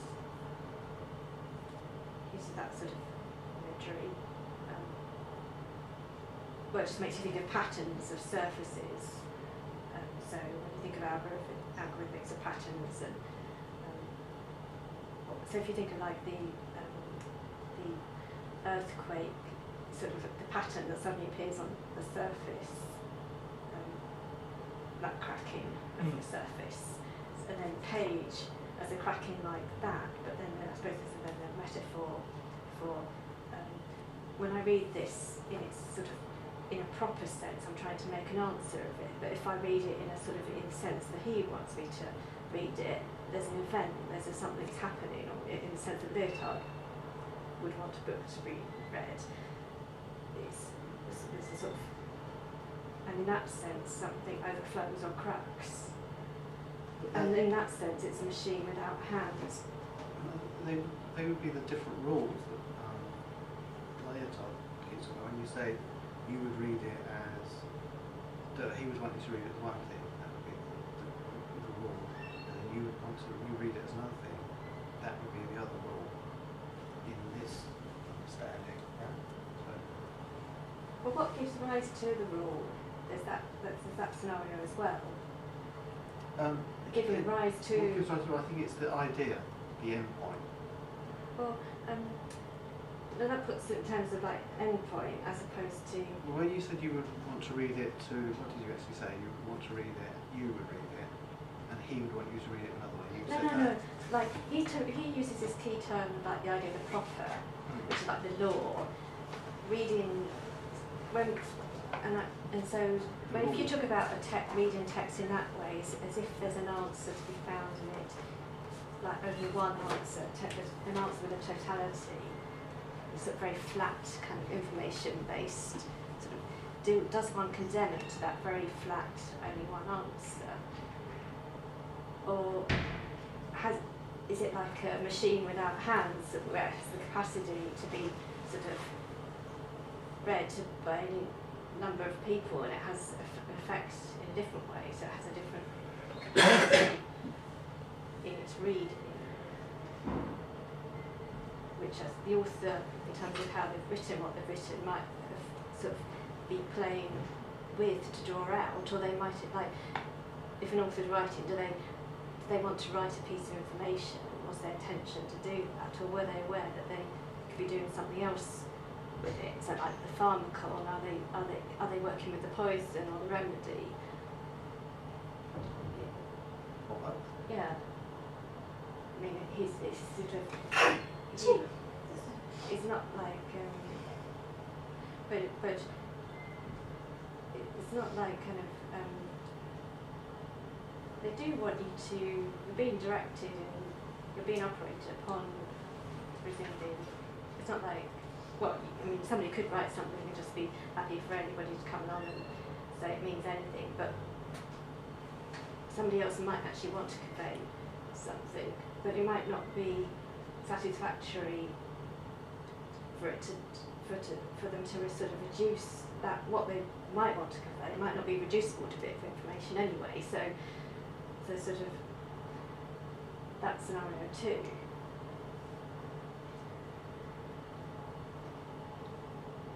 Right, I'm excited by the golden calf there, which actually fits in the discussion. Why is it fitted? I don't know what the golden calf is. It's a simulacrum or something. It's Easter type. That's not a calf, that's a sheep. It's a lamb. Well, it wants to be as a golden calf. From this point of view, it's a golden calf. What did you, in terms of this economy question, what did people think about this sort of economy Was question? page 18? No, 24. Should we read it again? Because we read it once. Yeah, maybe, yeah. How are we touching upon the point of greater, here we are touching upon the point of greater obscurity, on the very enigma of difference, on precisely that which divides its very concept by means of a strange cleavage.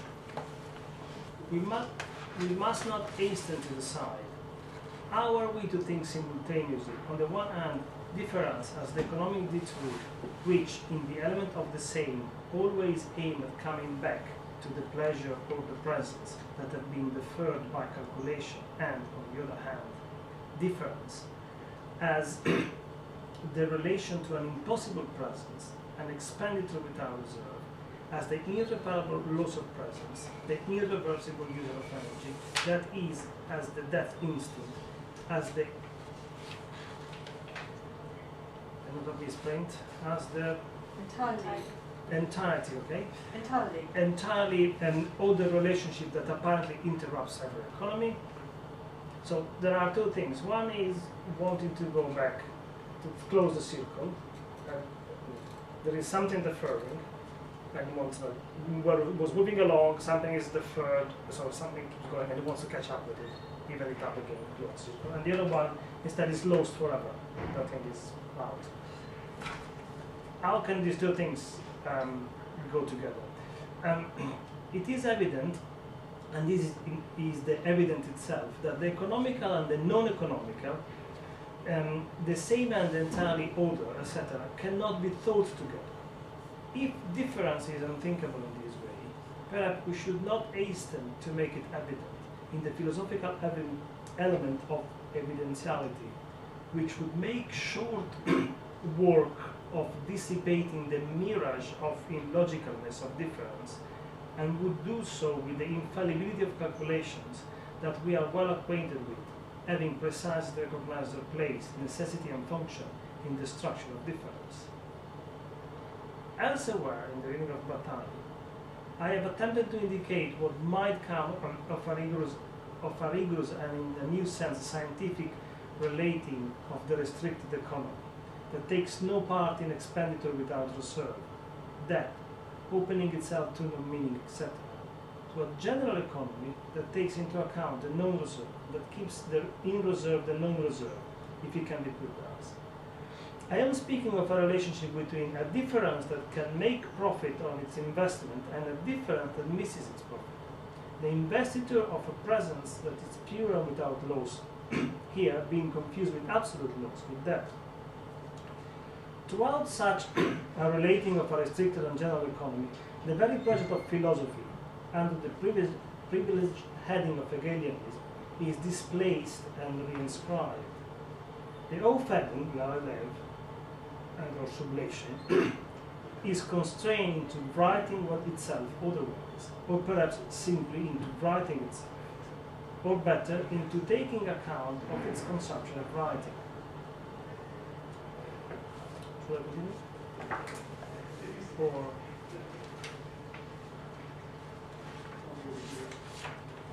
Yes, so you were talking about, like, Mark, where you were saying, I was I'm not able to write just like that, which seemed to relate to what he's saying here, because he's saying what he's wanting to do is refer to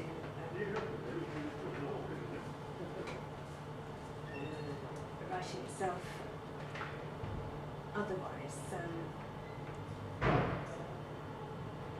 Before you could say like written or something had to come. There was this writing itself. That's what she's saying. I think that's the distinction I was trying to make.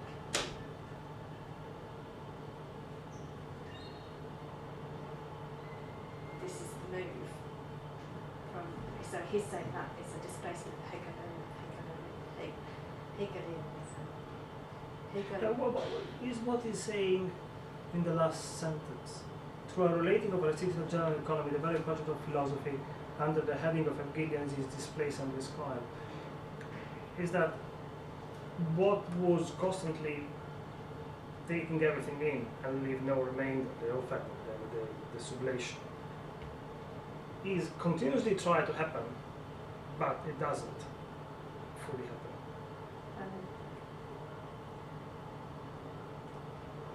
I'm thinking that the sublation, I thought that the sublation, or with Hegel, it sort of ends up creating a totality, whereas he's saying that it's simply writing itself. It doesn't get back to that totality. The presence isn't the So totality it's of presence. constrained to writing itself otherwise, or perhaps simply into writing itself. Yeah, so Or instead of better writing into the taking totality, it's account writing of its itself. consumption of writing. So the practice of writing in the totality. No. Perhaps you say, well, Hegelian the claim of being, the presence of being would be to say that the writing was, that would reduce it to totality. But he's saying that it doesn't get that far, it's always writing. It doesn't get to the totality. So it's just, that's why it's simply into writing itself. It's not constrained back into the kind of the presence, the manifest presence, the identity.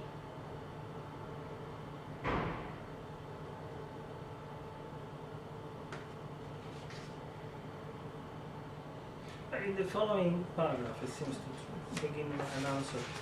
For the economic character of difference in the way implies that the deferred presence can always be found again, that we have here only an investment that provisionally and calculatedly delays the perception of its profit or the profit of its perception. Contrary to the metaphysical dialectical Hegelian interpretation of the economic movement of difference, we must conceive a play in which whoever loses wins, and in which one loses and wins upon every turn. If the displaced representation remains definitely and implacably postponed, it is not that a certain present remains absent already.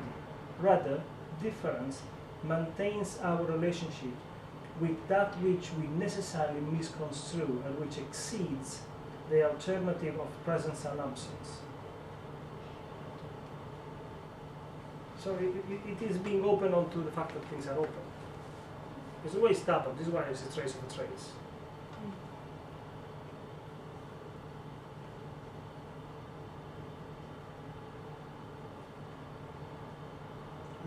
Well, No. I don't know, you can be absolute certain of angels and gods and difference, apparently.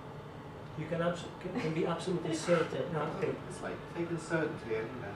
Mhm. Certainty of the prime mover. Mhm. It's now being sort of transferred, or maybe it always was. That was the super. Super good. This, what's it called? Not the moon, the supra natural kind of thing. Of angels and gods, and you can be absolutely certain that God's love, what it is, the prime mover. That's what Aquinas says. So that's like the basis of something you can be absolutely certain. But here you have difference, which is not the sensual. It's the non-sensual, non-sense. But it's almost again this is still inscribed as you can be absolutely certain of the difference. The difference is somehow appropriate. Yeah. Yeah, I agree. I mean, I think that they're always bordering with. There is a difference. There is a difference, and it's got some sort of agency. There is Yeah, a difference. yeah. It's even active. And it's always everywhere. So it's as certain as your angel. He said something about agency. I don't know. I can't remember what it was in Yeah, it is, and you find it in the letters, particles and some they want to make it transcendental, but I don't believe it works. I thought they wanted to make it imminent, not transcendental.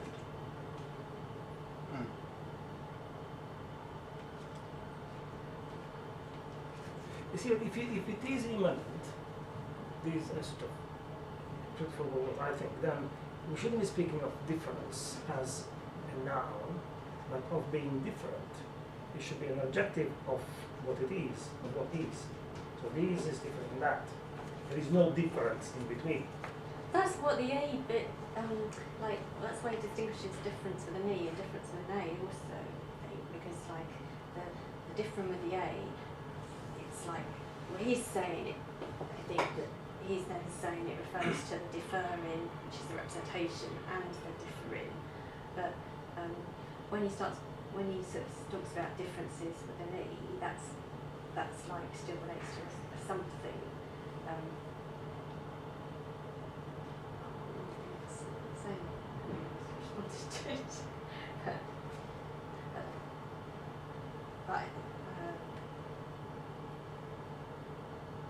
I'm sorry, what can you say what you were saying again?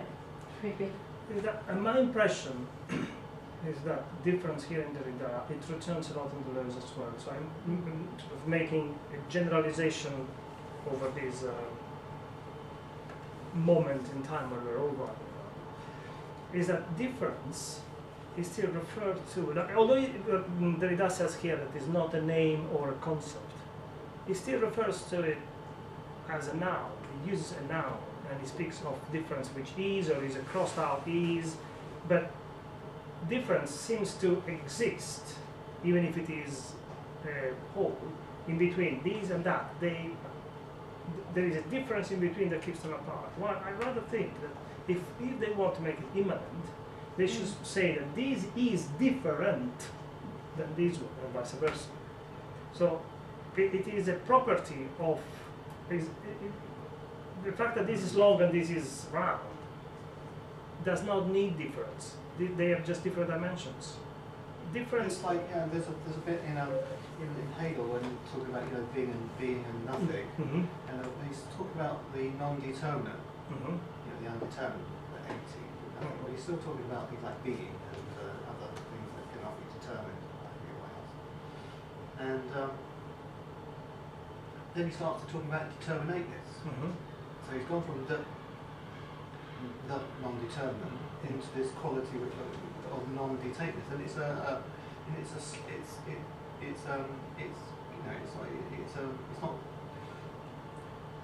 It just happens. One minute he's talking about determinateness or non-determinateness, and then talking about determinates as though it's this. Which is an abstract thing in itself. Verb. One minute he's talking about noun. That's why I quite understand what you're saying there. And the same kind of thing goes on here. That all of a sudden there's something called different. Exactly. So it takes on a character at a certain point that although they didn't want to give to it, by the way they are dealing with it, it has. Is that then that becomes the rule in his? It becomes a rule. Yeah, that becomes the rule. It solidifies. It becomes a rule and a law and a dimension. But more than dimension. To me, it takes on agency. So all reading then becomes a judgment around. Reading becomes a judgment. Yes. Of difference and the philosophies of difference. It's why you end up getting a book like Lyotard, philosophies of difference. It becomes its own phrase regime. Yeah. But also it becomes so solidified that it becomes a metaphysics again. That's what Derrida was considering some of his later work. He says difference has become too much of a concept, it's too much of a buzzword, people are associating it with things, and that's not what it is. When he writes about pharmacon, supplements, those are all words for difference, but they're in different contexts in Plato or Saussure. So he's always switching up the word he uses to try to escape this stop it solidifying. So he could cross his own difference out, because I understand by that crossing out thing is a word that's kind of through its own usage or through its the multiple uses, it's kind of destroyed itself. It no longer really has the kind of meaning, any kind of meaning. It's empty space. Yeah. Is that that's what that means? Is that cross? A word that's kind of exhausted itself because it's become almost a cliche. You can read text without reading the words really. Yeah. That's really the gap you're in.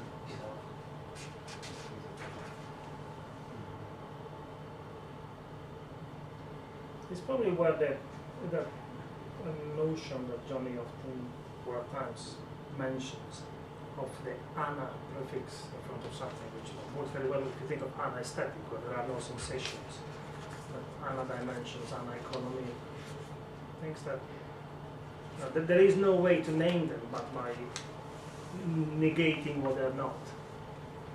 So you just flip. Yeah, just a sheer movement. So nothing is of itself a thing in language, but it's built upon its negative relations, differences between the words around it, anything around us. It's nothing of itself, it's got no presence of itself. But then if, as you say, and this is correct, I think, that Derrida insists that difference should not be taken as a noun, as a solid concept that keeps changing name, then probably really the task we have is to discuss it or write it in a different way, otherwise it becomes too solid.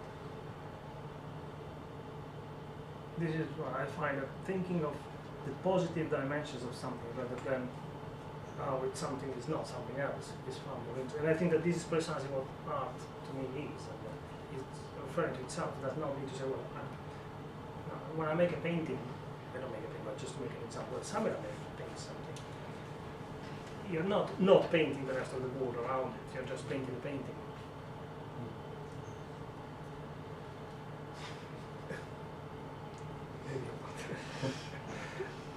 It's right there, because it's like you're saying between the pen and the cup, difference as the space in between almost kind of makes that there should be a relationship between the two, whereas by saying that they are different, shows that they are unique entities and that they don't have a relationship, apart from the fact that they're both objects, obviously. Or am I just reading? No, you can multiply and expand. No, what I find interesting is that, let's put it like this, that they often end up criticizing Hegel for one way or another.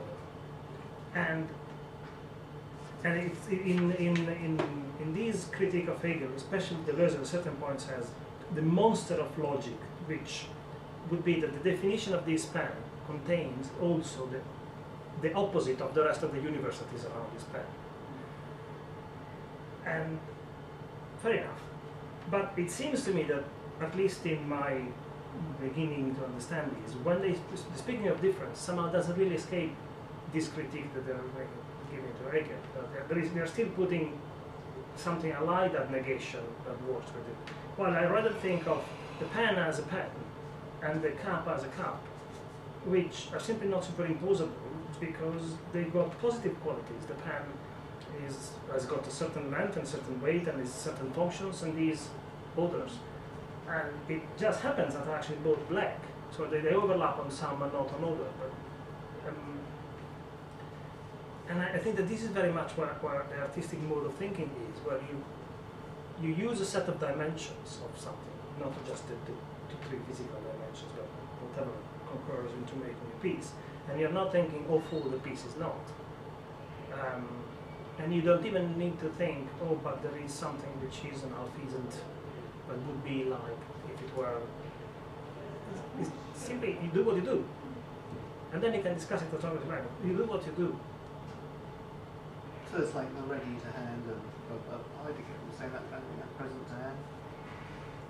You know, where the thing only can't manifest. No, but what I'm saying is that, for example, Heidegger wants to undo the distribution of the present, which he calls technological enframing, in order to reach a more authentic level of real relationship with being. And I'm thinking that I don't feel the need of reaching that, because it's far more interesting and creative to work with the distribution of the present. Then that present is not concluded, so you can rearrange it. But can you be satisfied with the present? Part of the attraction of working with material is you can and you can't, it depends. What might arise. So there are plenty of things in the present I don't difference. like. I don't think that the solution that I would give one unique solution somewhere on some sort of underneath, it's just hiding under the table, we forgot it, we have to unconsider it. It's not valid either, because it's just mentioning one reference point outside. It is far more interesting to play with what you can change than something that is static or there. I mean, change. I don't understand why that's not the difference between present and ready to hand. No, I don't. The ready to hand doesn't. I can't use it somehow. So right. Which way do you? Can I do that quick? I mean, something that's so familiar, like the space, the word is something so familiar that you can just use it. It doesn't. No, I don't understand it in that way. And the way I put it forward is that basically what in Heidegger is proposed as ultimately negative, wrong, something that he wants to correct, which is the distribution of the word in technological terms, is actually not as wrong as he says. It's the only thing we've got, and I'd rather play with that rather than hope to construct a more true understanding of reality somewhere else.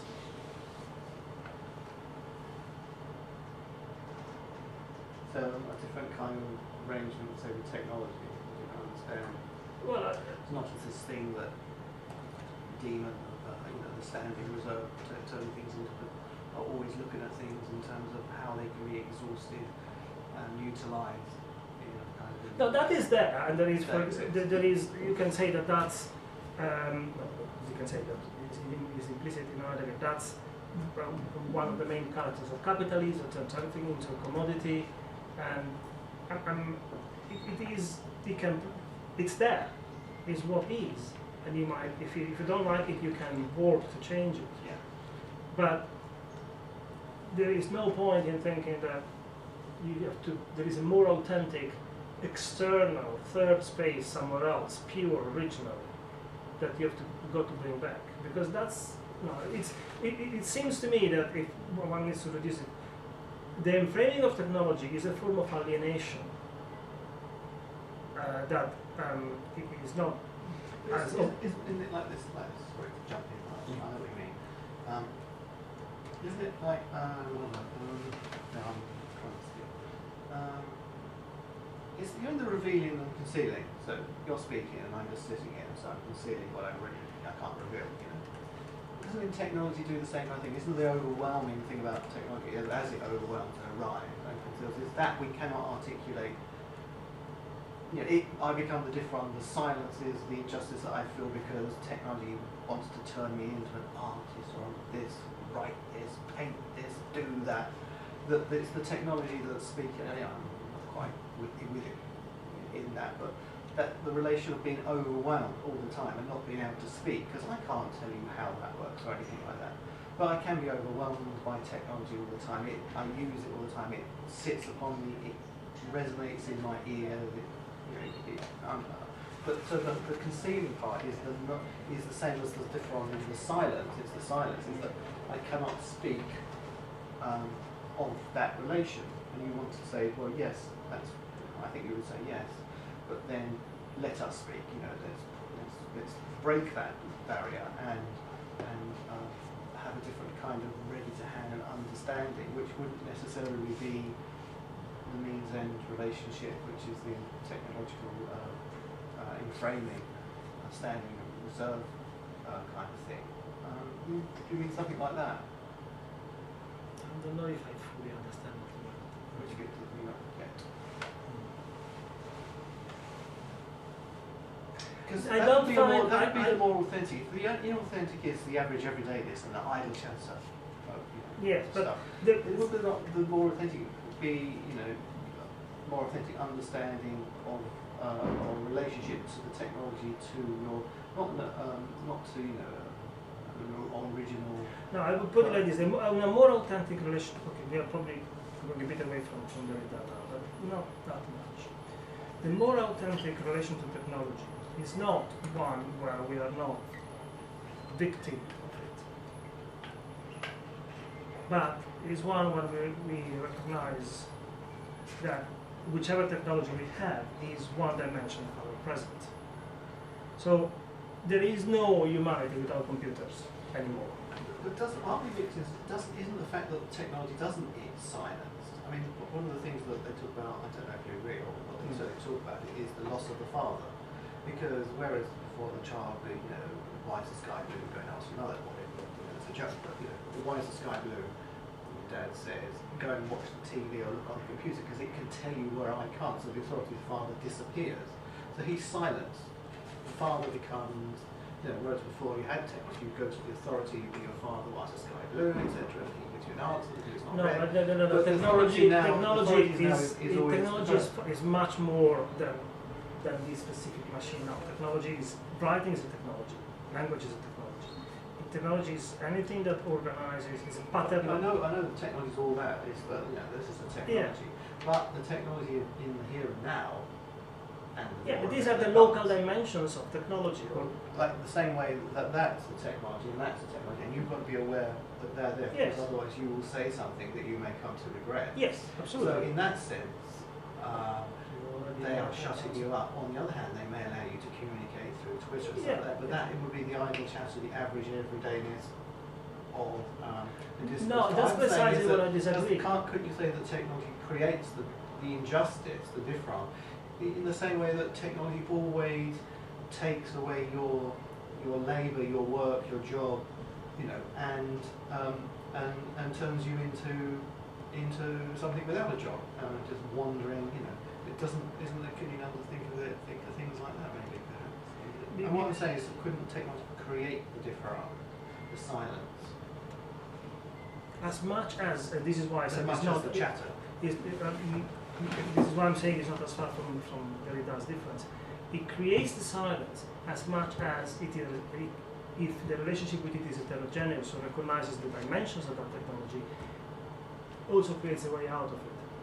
I'm thinking, okay, now we are stepping rather far away from it. Benjamin's essay on the reproducibility, technological reproducibility, where he is saying that the new technologies, the new media, cinema, photography, are used by a still bourgeois capitalist-driven society to represent the old values While they should be allowed to develop and explicit their new values, which would be a non-individual but collective and destructive force with things. That is what I find much more interesting discussing about technology. Technology has specific local dimensions. Heidegger does entirely away with that. He says this new technology traps us, we've got to get rid of the trapping. Instead of saying, well, there is nothing that's about the trapping, it's not even trapping, it's dimensions. And you can see, then you can say difference is realizing that those are the dimensions you play with. And you not have to think of an absolute somewhere else. Does it make sense? No, I think I made sense, which means that You make sense. but that's because I'm probably wrong, because I made sense. So you're saying that technology is more often going wrong than being created? No, more. No, certainly, I don't know. Some things is more present. No. I would, if you think, in these text or in other things we've read now, we often speak about the present. Now, the present is not only made of. I think the technology you're talking about it's become the universal humanism that they chucked out, and you just brought it back in as the technology. The technology is now the universal humanism, where everyone in the world, yes, technology. Whereas these people here don't actually get on with that. Fishermen, they don't. They can do this. But they have got their own technology and their own set of meanings. I'm differentiating between technology. In the same way that, when Marx talked about technology and stuff, he was talking about a kind of industrialization at the scale of rural India, But we're not living at that scale anymore. No, it's something else. It's something else. Different technologies playing out. Yeah. But it would be wrong to think of the present, any present, just being an intersection of space and time, because there are many other dimensions. Obviously, the last century has been a bit longer, at least intersecting the dimension of desire with the dimension of capital. Now I don't know. Can we say phrase in dimensions, you think? Like through Lyotard? I haven't read that book, so I don't know how much I can agree or disagree. But a dimension could be a phrase, as in a pattern, a mode of acting, yes. And there are endless, there are multiple, all the time, and macro and micro at the same time.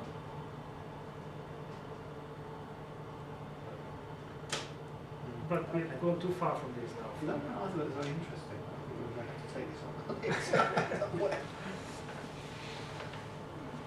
What do you think, Grace?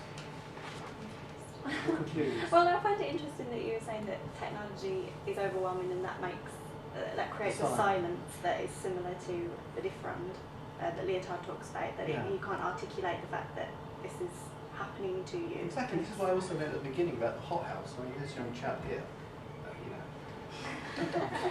But it can be young at any age, Mark. That's yourself. Young, being young, that's just a young fool, old idiot, whatever, But no, I think, with the technology and yourself, with yourself, but with Dane.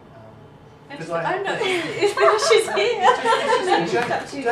Dane expresses an interest in sort of like, quantum mechanical stuff, so that kind of thing, or that kind of technology. He does seem to be a technological. Here's my exemplar and epitome at the moment of a young technological person. Let's make it in red. Barriers. But you know what I mean? That's what I'm saying is that the technology, as you understand and utilise it, is different. I was in a meeting yesterday with someone who used to be a bank manager. Bank manager. Professor somebody, and he was telling me, we never had this in our day. He's a professor, a bank manager. He's got law and business. He's got the law. He was saying to me, the young people today, their technology and stuff.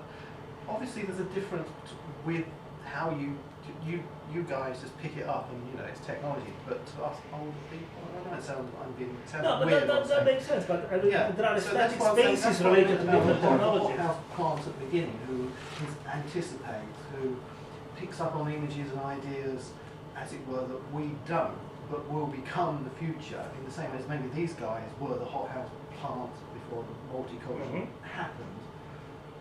And that's what I'm saying about the technology. That's what I was trying to Why do you say it is silencing everything then? Because because it's the overwhelming arrival, which is then also creates the concealing, which is when you speak and I'm listening, what is concealed is my reply to you. You know, that's the overwhelming arrival and the concealing. What is concealed in me is what I'm saying when you're speaking. All of that is concealed. Everything that you said is my response to it, even though you're addressing me, say, is concealed. The same with the technology. It becomes the trace, I don't want to use the trace. It becomes this overwhelming, and that's why I'm saying it can create the sense of injustice. Sure, there's then that wants to lead to absolute practical explanations of somebody who was doing something and now a machine does it, so they go and wander off and wander. No, but why don't you recognize that there is also a creative side to that, productive side? I mean, because I want to give voice to those that suffer, that suffer, and in a political, horrible, harsh political reality of the day is that people wander the earth looking for stuff to do because they no longer have work, and that's a lot of that about. Yes, and there's no technology. The only technology take up for them is the wrong kind of technology, which just sucks them in, and doesn't really. I don't know. What does it? What kind of yes, outcome but is that is. It's just a fraction of what Heidegger says. No. I understand now what you mean. It's just a fraction of what Heidegger says, and it's far closer to the reading that Benjamin gives of technology. When he says technology, it is used as a neutral vehicle that represents the values of the capitalist bourgeoisie. While technology is not neutral. It's got specific dimensions, it's local dimension. Each tool, each technology, each pattern can do things and is not just translating what was done before with a different technology. There are endless studies about this kind of stuff. Like the early electrical machines mimicked exactly the steam machine. They realized that they didn't need to mimic that. Digital cameras started mimicking film cameras. Now they realize they can do something entirely different. Recognizes that different possibility is the kernel, is the creative part of technologies that is allowing its heterogeneity to develop. What a camera can do is get you killed, because what's happened if you become a correspondent with a camera, you're far more likely to get killed now, and that is part of technology. That is part of the camera. Yes, but at the same time, it can give me great pleasure in the photographs I keep taking, and I don't need to go to places. My mind is focusing on the silent, on those voices of the suffering. Okay, and but then it's more. You're painting a rosy picture. I'm painting. No, it's not a rosy picture. Actually, I'm really fighting against the fact that I like the description of the camera can give you a very fun afternoon or get you killed in a war zone or wherever. Because it's become harder. Because it's become harder to take. It's easy to take pictures, but it's harder to get the picture themselves. It's harder because no one trusts the photographers anymore. So but the camera. But it could be anything else. To me, it's part. Something else cool. I pick on you because you are, you are the last one who paints. You paint as well. Not these days. No. So obviously, what you can do with painting is not the same that Dane can do with his short videos. Or it's not the same you can do when you compose music and improvise. It's not the same as the work she does, Lauren does, with the very meticulous drawings. It's not the investigation of Grace about the merging of spooky characters with feminine features. I'll tell you about overwhelming arrival. Sorry to jump in. So, just a second. So obviously, all these spaces, these are all aesthetic spaces that emerge and deal with the possibilities of the technology one is using. But that's not. So it is. You can say it is implicit in photography, either to get killed or to have fun developing a non-black and white print. But it does. Who watched any of the coverage on, say, Margaret Thatcher's death? Anyone seen any of that? No, I avoided it. I vaguely know that something happened. Something was kind of. She died, and then there was a bit of a to-do or something that has been into that. But if you get caught up, I mean, part of the thing of getting out, part of the point of getting out of representation was getting out of, constructing the idea of the self based on what you consume, that kind of things. But so if you consume like lots of news images, that kind of thing and stuff, that has an effect. But it's very hard to avoid that overwhelming effect. It's very hard to avoid being even sucked into it because some things of their own natures we like, the sordid details and stuff. And people do all the time, all around me, get sucked into this kind of thing. And then they start playing that agenda, the news agenda becomes their agenda. That's what occupies their life. No, I see what you mean. That You got the point there, but I cannot. The enframing is extremely strong, but I cannot see it only as negative. No. And I respect your position, and I'm taking a position, and that's what I feel at the minute. And I can perfectly understand what you're saying. I just want to, explore these thoughts because they're really interesting to me. This idea that children will take the side. Does it make sense? Huh? We're not just wrapping ourselves up in a complete. Okay. Then, if one wants to go back to the way Derrida speaks of difference as something that tries to close the circle, and at the same time is deferred to infinity, the economy you pointed out in the paragraph we read a couple of times. Yeah, I'm going to have notes. I think it's just. Can I finish the sentence? Sorry. Then it's quite interesting because the technologies, plural, have both elements present. So they do what you're saying they are doing, certainly, and preeminently, there's a prevalent effect, but allow also other things. And that is where probably the creativity lays. And I'm not saying only artistic creativity in this sense, but there is an element there where I say, well, what can I do with it? Oh, look, actually, it was built to do this thing, but I can do this other thing with that. And new things come up. The problem is that when you say new things come up, it's like in science where they seem to do frivolous things, but interesting things come out of it. Yes. But it's the ability to be able to do the frivolous things. I don't think, I don't know, the world's not frivolous. Yeah, there's that thing like frivolous is serious at the same time. Yeah, or this thing where these kind of oppositions are kind of Frivolous like is the most serious thing. each other. To me, frivolous is the most serious thing. Well, Pleasure and desire and pleasure are the most serious things we do. yes, well, I mean, in terms of like this thing that kind of like where like this kind of reversal where frivolous is serious and serious is frivolous, good is bad, bad is good. This kind of problematic is really important.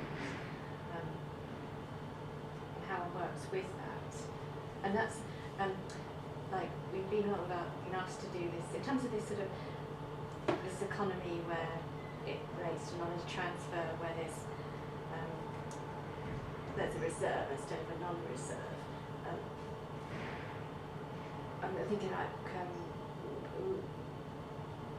we need to be aware like we've been asked to fill in the PTES questionnaire, which is like or a lot of these questionnaires, they're following the social science sort of framing model, and if you fill in that, you're not kind of reacting against it, you're manipulated into the concepts that they kind of are giving you, which are not the whole sort of set. They don't allow that reversal of frivolous being serious and serious being frivolous.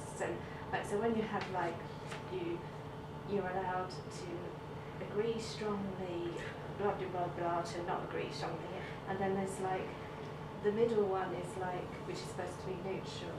It's the kind of like to neither strongly agree nor strongly disagree. But what about if you want to strongly agree and disagree? You're not allowed it. What about if you want to tick a transgender box instead of a male or female? You can't continue the survey. Not that one. You have to choose like male or female.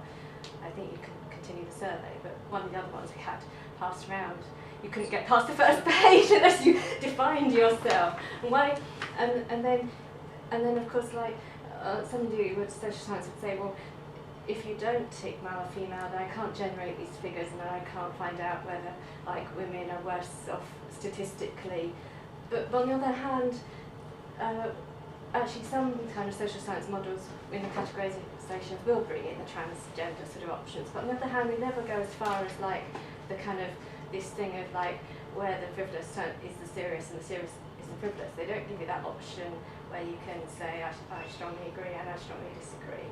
So somehow there's not a sort of kind of, you're manipulated into a sort of a logic that will then be used to sort of count things in the way that they want to count them, which are beyond your control.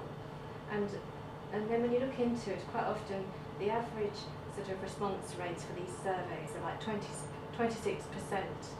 of those sort of population, and then they're sort of considered more true if depending on whether it's randomised, what they call randomised or not, which works on the sort of thing of like perhaps demographics of representation. So like in the solicitor's profession, they wanted to survey, the research would often be kind of who they would invite to participate. The solicitors they would kind of invite to send a survey to, because they didn't want to sort of, they wanted it in theory to be more representative. They would sort of anonymously sort of sample ones from different size firms and things. But basically all those things are already based on concepts. So even if you try to make it sort of more representative on the basis of some kind of applied logic, on the other hand, it's sort of like if you didn't apply any concept and it was just randomised, it's still sort of as if like as if there's an equivalence somehow. I don't know. It's just sort of like there's a sort of kind of reduction there that in this sort of. Well, I think you're saying they create a different. They create a silence. In fact, a sense of injustice that you want to speak and say something about this. It creates a different, because they're different again. I mean, I suppose, but also, I think one of the biggest way you can take a political stand is to not fill in the survey personally. But maybe that's why they only get 26%. But that's also like can have a negative effect as well, because I think sometimes they want to use a survey for means that would actually benefit you. So it's kind of like but hard to know when to do it, when not to. I believe that it is important to realize at which level of technology we are speaking of. If one, certainly Heidegger was very right in figuring out that technology was this very abstract organization of the distribution of things that put everything in position as standing reserve, something to be used one way or another. So that was way before all the mechanics and technicalities of technology, or of bureaucracy, which is itself a technology, in this case. So what is upstream from the organization of that questionnaire? A phrase, well, how's it going to be used? A phrase universe with a genre, a rule, and an idea. Yeah, so a discourse. Yeah, a discourse, a phrase universe, and then whatever their rule is, whatever it is, why they're collecting information to understand. Evidence-based policy on one hand, but that will work sort of on the basis of representation and people lending themselves to that as sort of a strategy in that. But I find, how can I put this? Probably the issue of genders is not. Let's see if I can articulate the point. So-called evidence. And? Not so-called evidence. He references evidentiality. No, what I'm saying is that as long as we have the world was understood to be flat, and as long as the world was thought to be flat, the world was flat. Nobody sailed off the known world because it wasn't full enough. So the dimensions of the world were just two. Width and that and that was it. And then at a certain point, someone comes along, just simplifying the story. Thinks maybe it's actually not flat. It's round, although we thought it was much smaller. So it was sailed from Spain to India without going to America. and it does it, and things change. They burned quite a few people before it could do that because they were just thinking of doing it. So it's a technology, is a phrase, what do you call it, phrase name and set of phrases, or a discourse is in place. Phrase universe. Yeah? It's A phrase universe, right? So the fact that Heidegger identifies that with technology is because he's in the specific moment in time where he studies a phrase universe, the technical part of technology has taken over as the phrase universe, but it doesn't have to be always But you differentiate between old technology and new technology. It looks at like a windmill on this. No, I don't differentiate that old technology and new technology. Why should He I? looks at an old windmill Mm-hmm. and he says it uses the wind. It doesn't use up. It doesn't dam the river and stop the flow of the river and harness it and stop the river. And it doesn't. The way it utilises the technology utilises soil. It's not like an old farm who puts its seeds in and tends to do that. It exhausts the ground and then has to re-put to make the stuff grow, put the stuff back in. So it's an exhaustive kind of technology. It's not like old technology which kind of was more organic and worked within the world, within the world. It's a kind of technology that doesn't allow things to be replaced, or once it's gone, it's gone. It's that kind Yes, of but technology. that's precisely the point I'm making. The conditions have changed. Upstream from both, there is an issue of economics. As long as you didn't need to produce 1,000 tons of flour a week, you could use a small windmill or a small mill on the river, do 100 kilos a week with more than enough for a village. That was it. Then you get you need to feed extensive masses of people, and you need to do it all. So the dimensions are changing, and then your problem is that, well, still I haven't got enough. So I actually now have to think of a more recyclable, renewable energy that looks like the old peasant energy usage, but is on a massive scale. So this is where the dimensions of technologies keep mutating and therefore changing the dimensions of our world. I mean, pretty soon, like now, there will be probably always been. I don't think they had green technology in Heidegger's day, didn't they? They didn't have the concept, No, I don't think they did. but they probably had plenty of green technology by the very fact that they were technologies that They were didn't old need it enough. because they were still Yeah. close enough to the old world to Yeah. Gold standard technologies. Which was actually very, very polluting the old world. Yeah.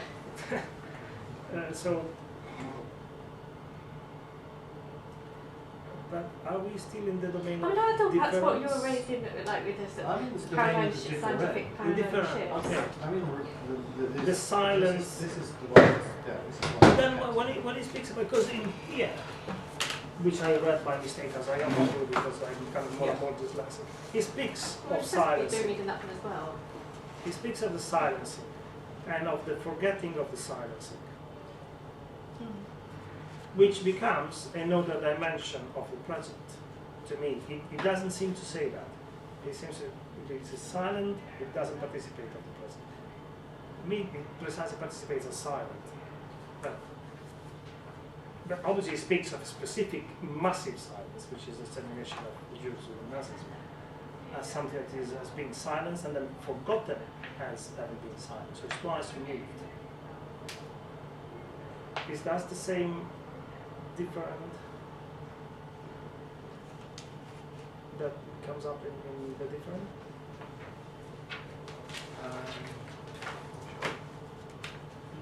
That one.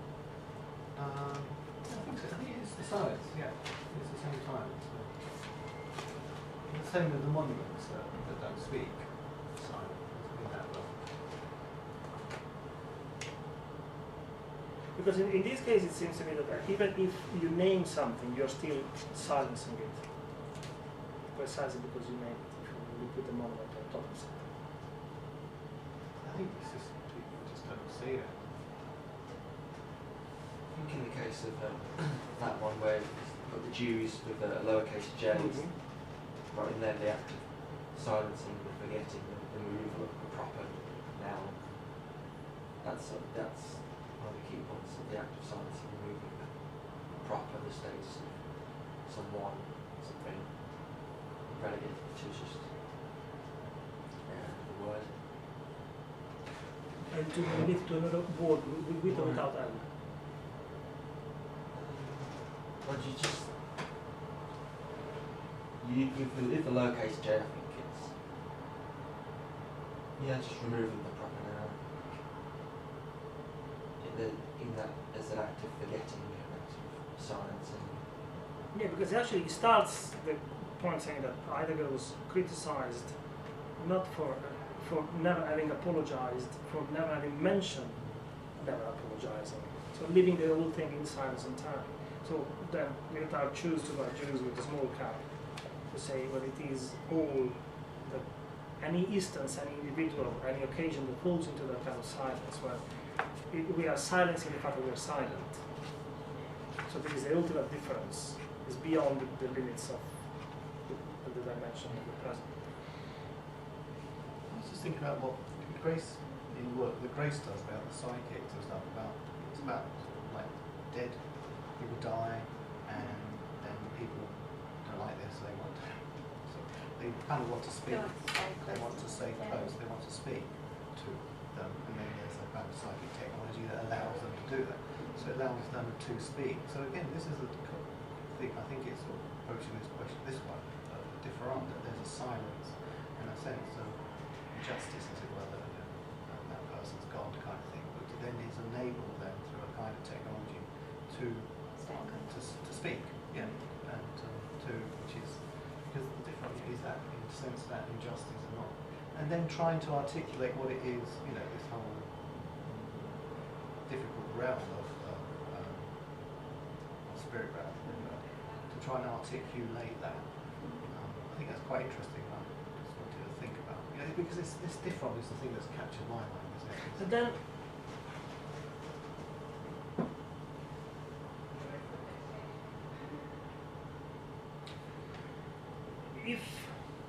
the difference between Derrida and Lyotard are rather different, because Derrida is trying to articulate a logic discourse that at the most touches upon the subject from the point of view of unconscious and desire. Lyotard makes a far more historical discourse. The individual is not questionable in its existence. And I'm thinking of The Politics of Aesthetics, which is a very short book of Rancière, where he says that the ultimate political problem is to be accepted as a participant to the ongoing discourse, to be recognized as a voice. Once you have a voice, then you are in the game. But if you don't have a voice, then it's really tough. And that's the kind of silence you are referring to. I think so. Yeah. It says, different is signalled by this inability to prove. That's quite interesting. Because we were talking, one of the chapters we were talking about with Heidegger it was where he was talking about like opposition, and it was like told the law of he was going through we were talking about the A equals A or A is, and how and Heidegger was saying something couldn't be proved. This principle couldn't be proved. Was one of what he brought up. Sorry, I was associating something else I wanted to say, and I was looking at it, but I didn't know this. Well, I suppose like it was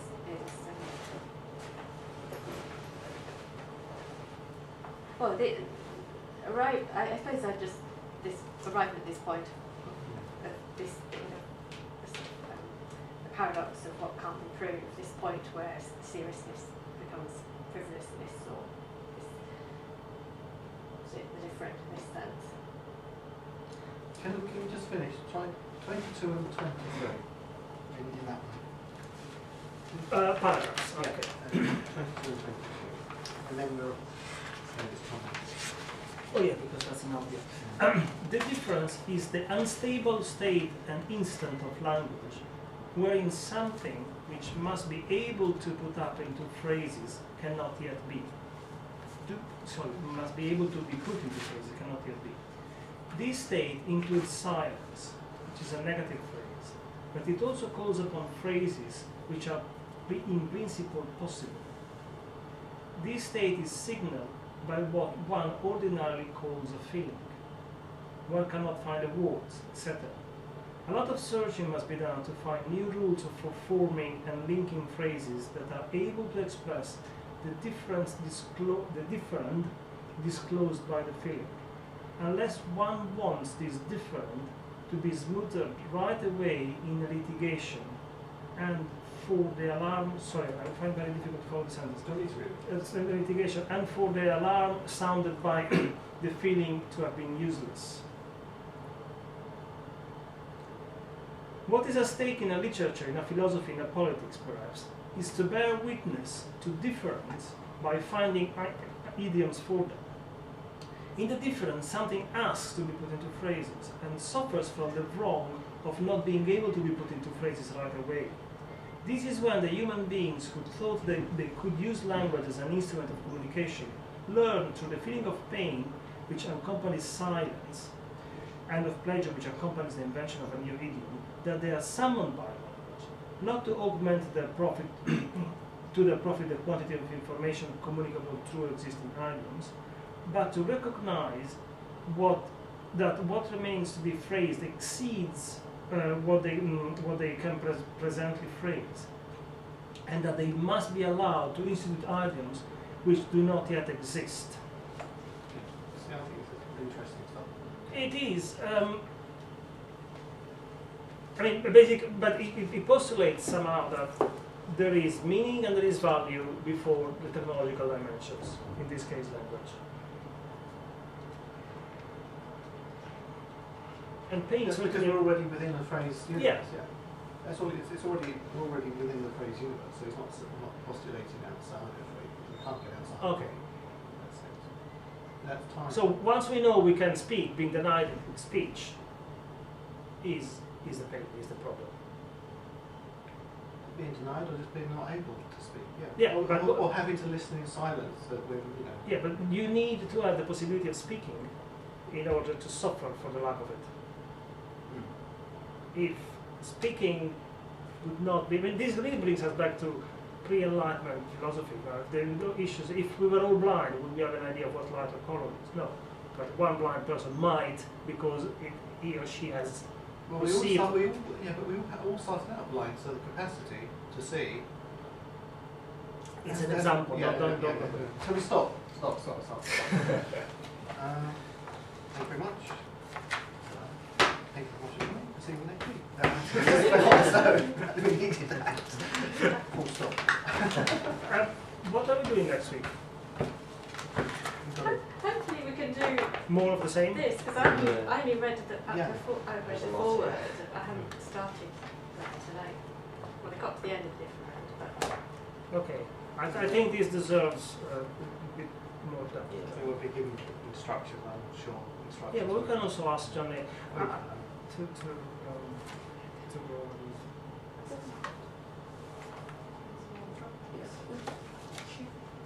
It's only the Dropbox, yes.